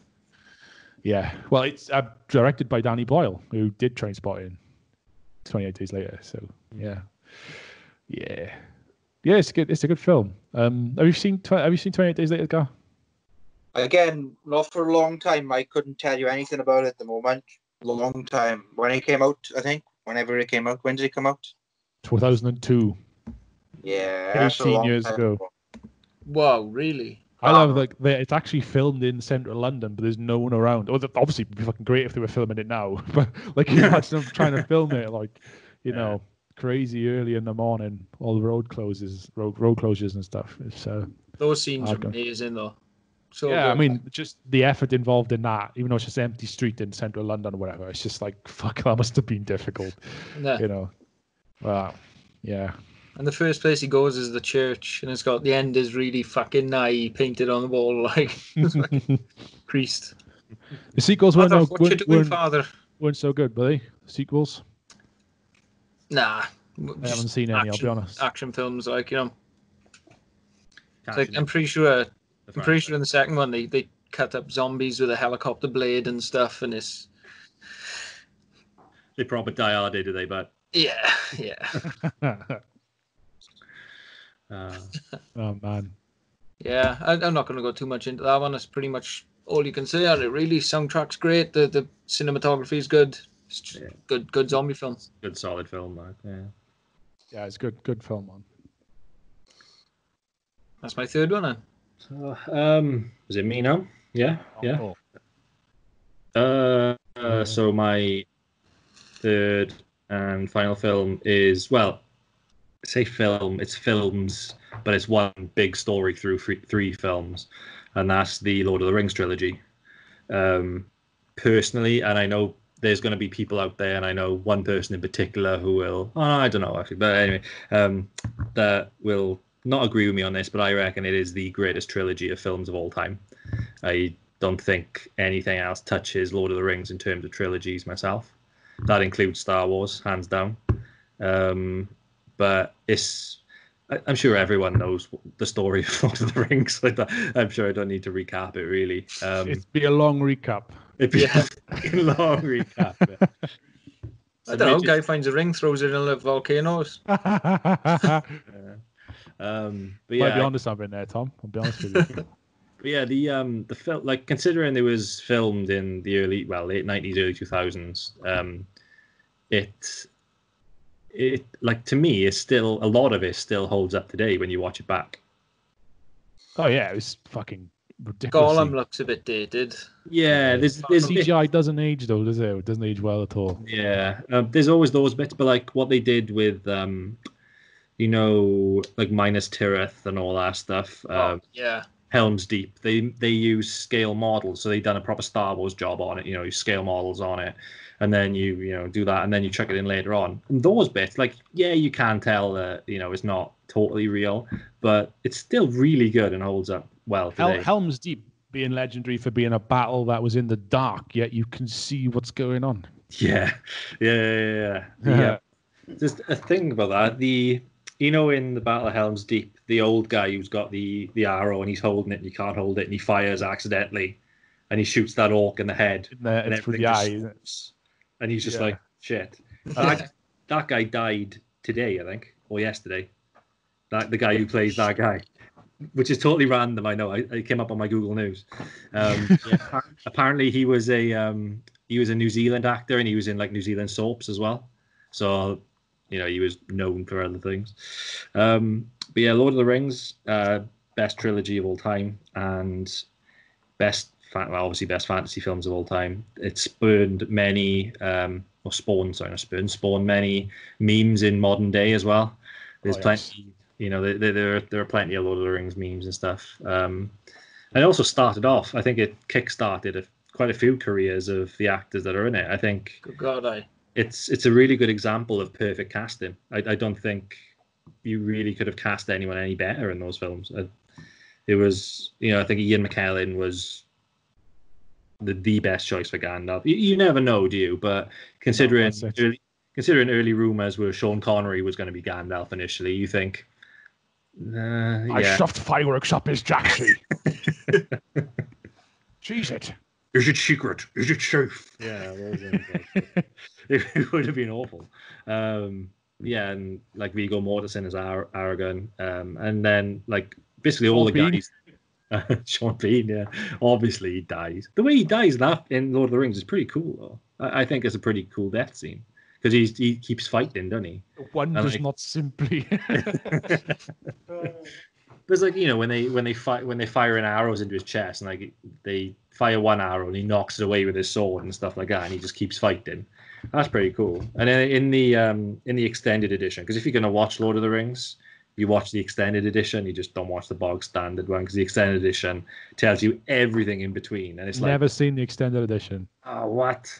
Saw them in the cinema, so it's a long time since I've seen them. Oh man, the extended edition, it fills out all these little bits. Like in the extended edition, in the Two Towers, Sean Bean is in the Two Towers as well because Faramir has a sort of flashback to when they took the Ogligarth outside of Minas Tirith, and they're all like partying and cheering or whatever, and he's speaking to his brother, and then it kind of goes back to him. This is when he finds Frodo and Sam in the wherever they are.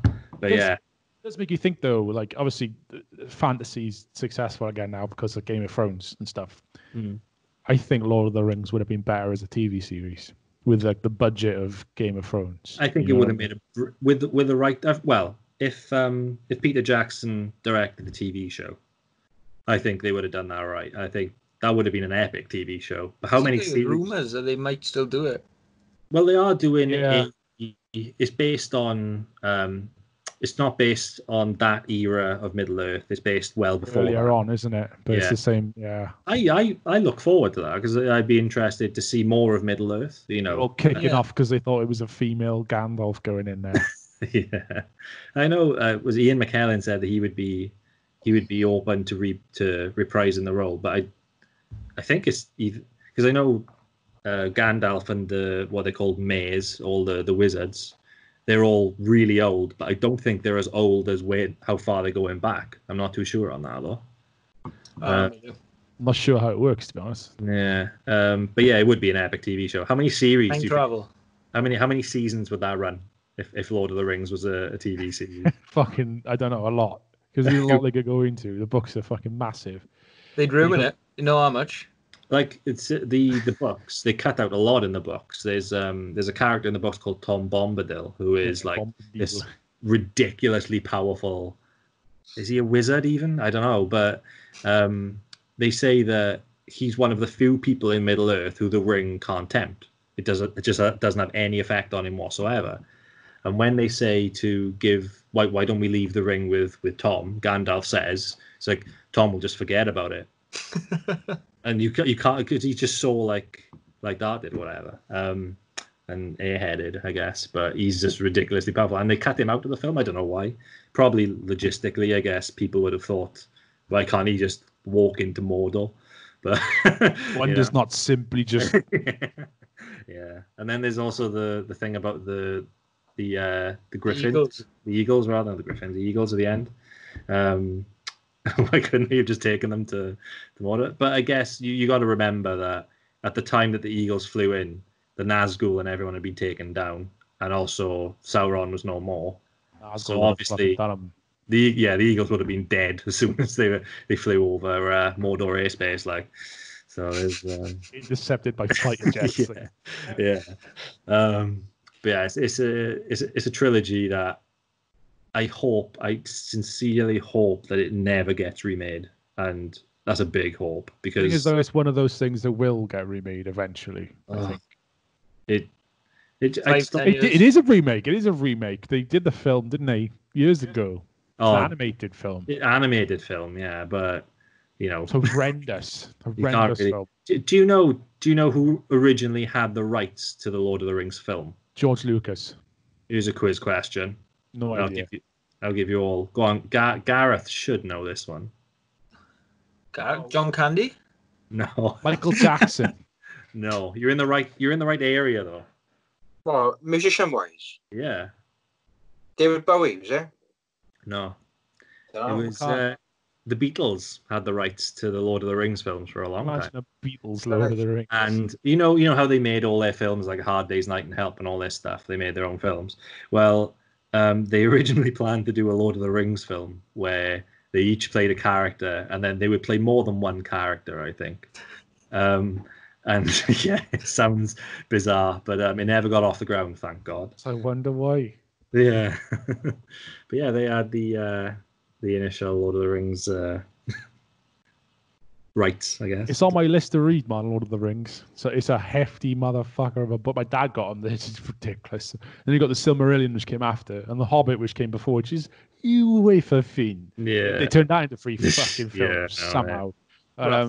I've read The Hobbit. I haven't seen the Hobbit films though. I'm not going to watch them either. The Hobbit films, like we were talking about CGI and how most of the Lord of the Rings film holds up today. Some of the CGI in the Hobbit was dodgy as fuck. That was ropey, and that was modern day. Like it was just smashing them out when the Hobbit films. Like. There was a bit where he was running across rooftops, and you could just see it was a green screen. You just like, really?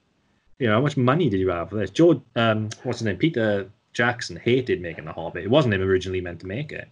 It was Guillermo del Toro meant to make it originally. It's a weird choice. Yeah, but he left the project just as they were about to start filming, I think. And Peter Jackson was a producer on it, I think, and he just picked it up. And he hated it because it wasn't his vision, and he didn't have, like, building into Lord of the Rings, he had the set vision of what he wants, what characters he's cutting out, what bits he's focusing on, but he had none of that. He literally just had notes from another director and to go off, which to pick something up that big, of a franchise as well, daunting. Like, I think Lord of the Rings will survive the Hobbit movie, definitely. Yeah, without doubt. Yeah, definitely. They are loosely related stories, though. They're in the same world with some of the same characters, yet they're not really direct sequels to each other, are they? Even though, like, it kind of, The Hobbit leads into Lord of the Rings. Yeah, it does lead into it, I guess. But, yeah, I get what you mean. It's all about Bilbo's adventure and Smaug and that in it, rather than, like, the One Ring and Sauron. you don't need to see The Hobbit to see Lord of the Rings. No, you don't. No. No. It's like a prequel, which is just a nice little prequel if they hadn't stretched it out. They could have been a good film. Yeah. There's no need for it to be 3 films. Absolutely no need at all. It's a children's book. Do you know what I mean? It's old children's book, so it's very adult language, but it's a children's book. Lord of the Rings is when it then, it's full blown world. One of the things that actually helped me understand more of Middle Earth lore was playing Lord of the Rings online when I was younger. That was a massive game. My ex-girlfriend loved that game. We was playing it all the time. I was never into it though. Taught me a lot about Middle Earth and all the different characters. It's all second. Outside of Minecraft, that doesn't count. Lord of the Rings Online is the second biggest game world ever made. Is it really? Mm-hmm. I didn't know that.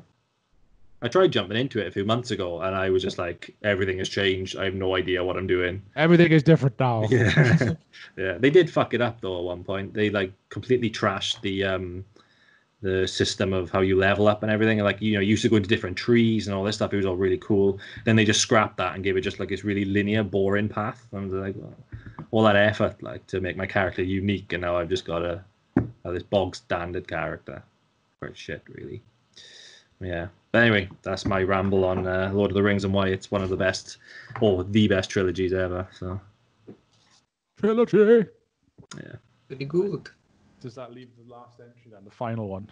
The final one. It's a quick one. It's I should have swapped places with you, and we should have finished on Lord of the Rings. It's a bit more epic, and because mine kinda pertains to what Tom was on about with zombie films. It is Lucio Fulci's Zombie 2.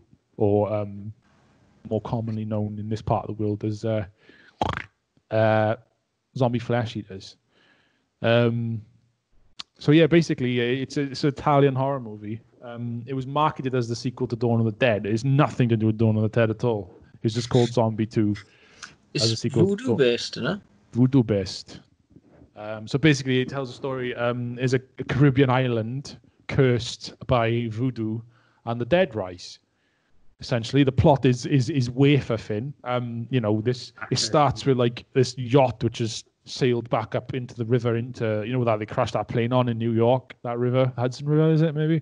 And the sea police go out to get the boat, and there's a fucking zombie on it, and they chews their head off or whatever. But and then this girl shows up, attractive young girl. And she's like, this is my dad's boat. So they want to find out where her dad went and why is his yacht sailed back to fucking New York on his own. Where was he last? And of course, he was last seen in the mysterious island of Matul. With the dead, for some reason or other, come back to life. So ragtag bunch of people go out to Matul. They meet this mad doctor out there who's trying to, and then the dead come back to life. That's pretty much it. They try and find out why the dead come back to life. And the reason I've brought this up is because I don't like zombie movies. I like 28 Days Later, but as a rule, don't like zombie movies. I like Of the Dead, or the original Of the Dead trilogy then. So Night of the Living Dead, Dawn of the Dead, and Day of the Dead. The original Day of the Dead's class. The others a bit. I haven't even seen the remake. And, the later George Romero films, whilst entertaining, like you said, the chainsaw busts and all that shit, it's a bit proper just bad horror movie, isn't it? But it gives them an excuse to make people explode and get sewn up and chopped up, and it's basically what it is these days. Have you seen Night of the Living Dead, the first one? No. Yeah. I think it's just it's the black and white one. It's totally hard to watch. Different. It is hard. It's a long film. It's old, isn't it? 60s movie, But, yeah. But yeah, so this is again one of those really early zombie movies, and it's the reason I brought it up is because I think it's the best zombie movie in the fact that the zombies are genuinely terrifying.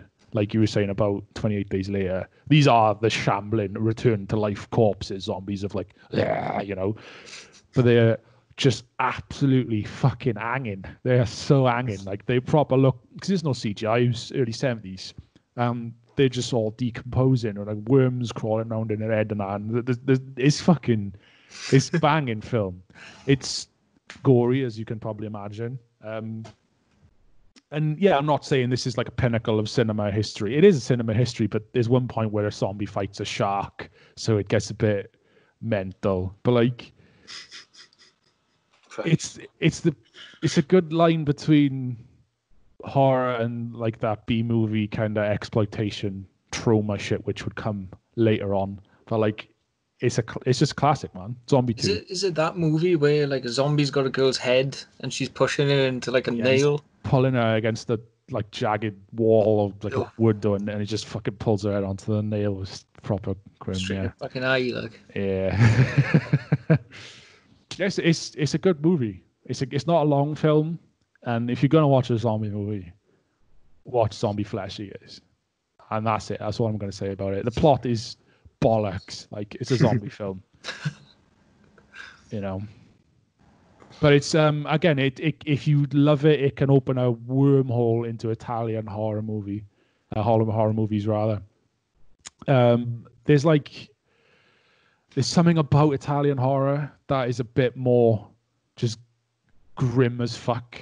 Fulci is a bit hit and miss. I'm trying to think. Well, I seen a Fulci film recently, and it was so bad.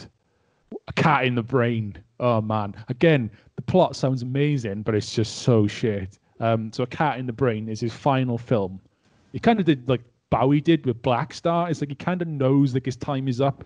So he does a film called Cat in the Brain about himself, where Lucio Fulci, after decades of directing gore films, can't tell what's real and what's a film, and he starts, or doesn't start, committing these horrendous murders, but he doesn't know if it's plots of his films or if he's actually murdering people. Again, that line between reality and, you know, dream blurs. But yeah, execution is horrendous. It's a terrible film. But yeah, Italian horror got me into Italian horror. I've gone way in off the deep end on like these. I think it's giallo films. It's a phrase where it's like a Italian thriller / horror, and they're quite surreal. I watched Suspiria the other night, which is a proper fucking weird film. But yeah, I won't go into that because we are really fucking fanging it along on the time here. But yeah, has anyone else seen Zombie Flesh Eaters? I think you have, Tom. Years back, yeah. Yeah, watched it. But that's a bonus one just to chuck in there. It's a good one. I haven't. I have not seen it. Sounds interesting though. It's gopping. It's fucking gopping. It's hanging. On that, we'll transition. Since we're on the subject, I'll transition straight into the afterthought, which we had. We'll go through this quick because, again, time. But special mentions, honorable mentions. My honorable mention is quite similar to Zombie Flesh Eaters, but takes that entire premise and what an exploitation film is and pushes it probably a little bit too far. It's called Cannibal Holocaust.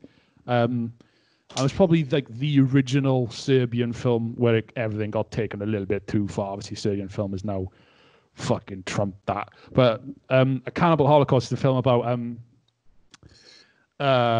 cannibals, essentially. And it's about this film crew that goes in to study the cannibals and they go missing. So they send in another film crew to find out what happened to the original film crew.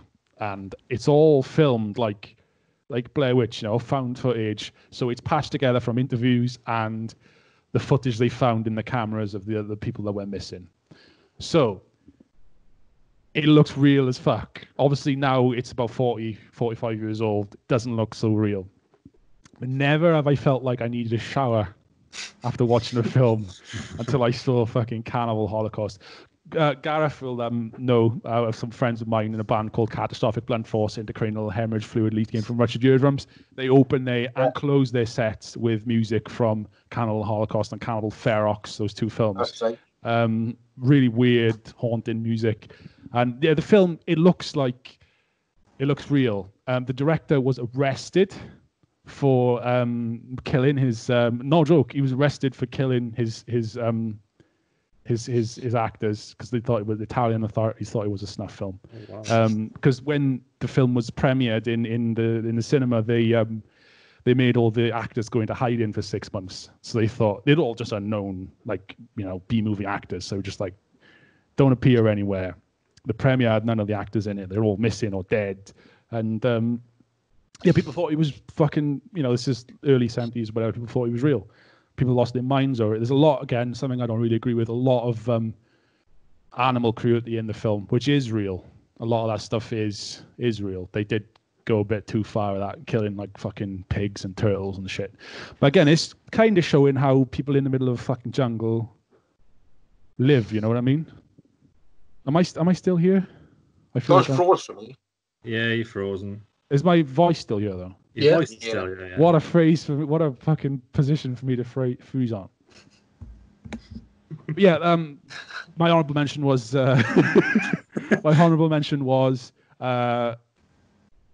Cannibal Holocaust. Minging, absolutely minging film. Anyone else got any honorable mentions before we? I think I'll keep mine just in case we do another episode of this. All right, that's a fair enough assumption. An assumption, it's a decision. Yeah, I'll do the same as Tom because I think I can talk more about it. I think in another episode, like, so. Give you a bit more time with it. It's good though. Can't leave me as the only one who's doing an honorable mention. Surely not. I've already spoke about Uncle Buck and other John Candy films and whatnot. I can't do no more of that. Well, I'll give my honorable mention, but I'll bring it up again and go into it in more detail. My honorable mention is The Life of Brian, Monty Python. As one of the great British comedies. Like I said, I consider Hot Fuzz to be the best one, and I think the Monty Python films are very, very, very close. Although they're a lot sillier, but it's clever silly. It's that, but like I know, like when you watch Flying Circus and all that, they are ridiculously over the top in a lot of cases. But I think The Life of Brian, like, is so out there, and it's. Like I remember my mother telling me that when she was in university, the nuns of the church that she would go to told her not to go and see The Life of Brian in the cinema because I can't imagine why. It's blasphemous and all this stuff. For that reason alone, I'm just like, that's fantastic. That's so good, like, But yeah, I'll go into more in depth in that in another episode if we do something like this again, because I think that film is there's a lot of talking points in that film that I think. Yeah. And the rest of Monty Python as well. I like The Holy Grail is another big one that I love. That was the first Monty Python thing. Well, like the any Monty Python thing I saw was The Holy Grail, and that film again is bonkers, but it's so good. It's just so good, It's just so funny. But yeah, that's how you do a sketch show, isn't it, Monty Python? It is. Yeah. Is Sean back for anyone? No, I'm gone. My laptop, my camera light is off, so I'm guessing I'm done for this. What about you, Guy? Any honorable mentions? Uncle Buck. Oh, I've already asked you, haven't I? I'm terribly sorry. Fucking hell, I'm going around in circles. Buck was mine. Uncle Buck. Uncle Buck. Buckaroo. Buckaroo. So on that Russell. then, I'll say, Sean, because you did initially have a stupid game. Yeah. We'll because we are running out of time. We've ran out of time. We'll carry that on into the next episode if you want and chuck it on. You can do. It's entirely up to you. It's not a long game, but we have gone on for fucking ages. Yeah, we have. So let's wrap him up, I suppose. By far the longest episode of SteegCast to date. Yeah, who would have thought? Oh, fuck. Yeah. Christ. So yeah, we'll you want to sign us off, Pat? I can't sign you off. I ain't got a face. If we all be perfectly still, you want to look weird. All right. I think one of us is going to talk. Someone's got to sign. I can talk because I haven't got a moving mouth. Yeah. Go on now. All right. Go on now. Everybody.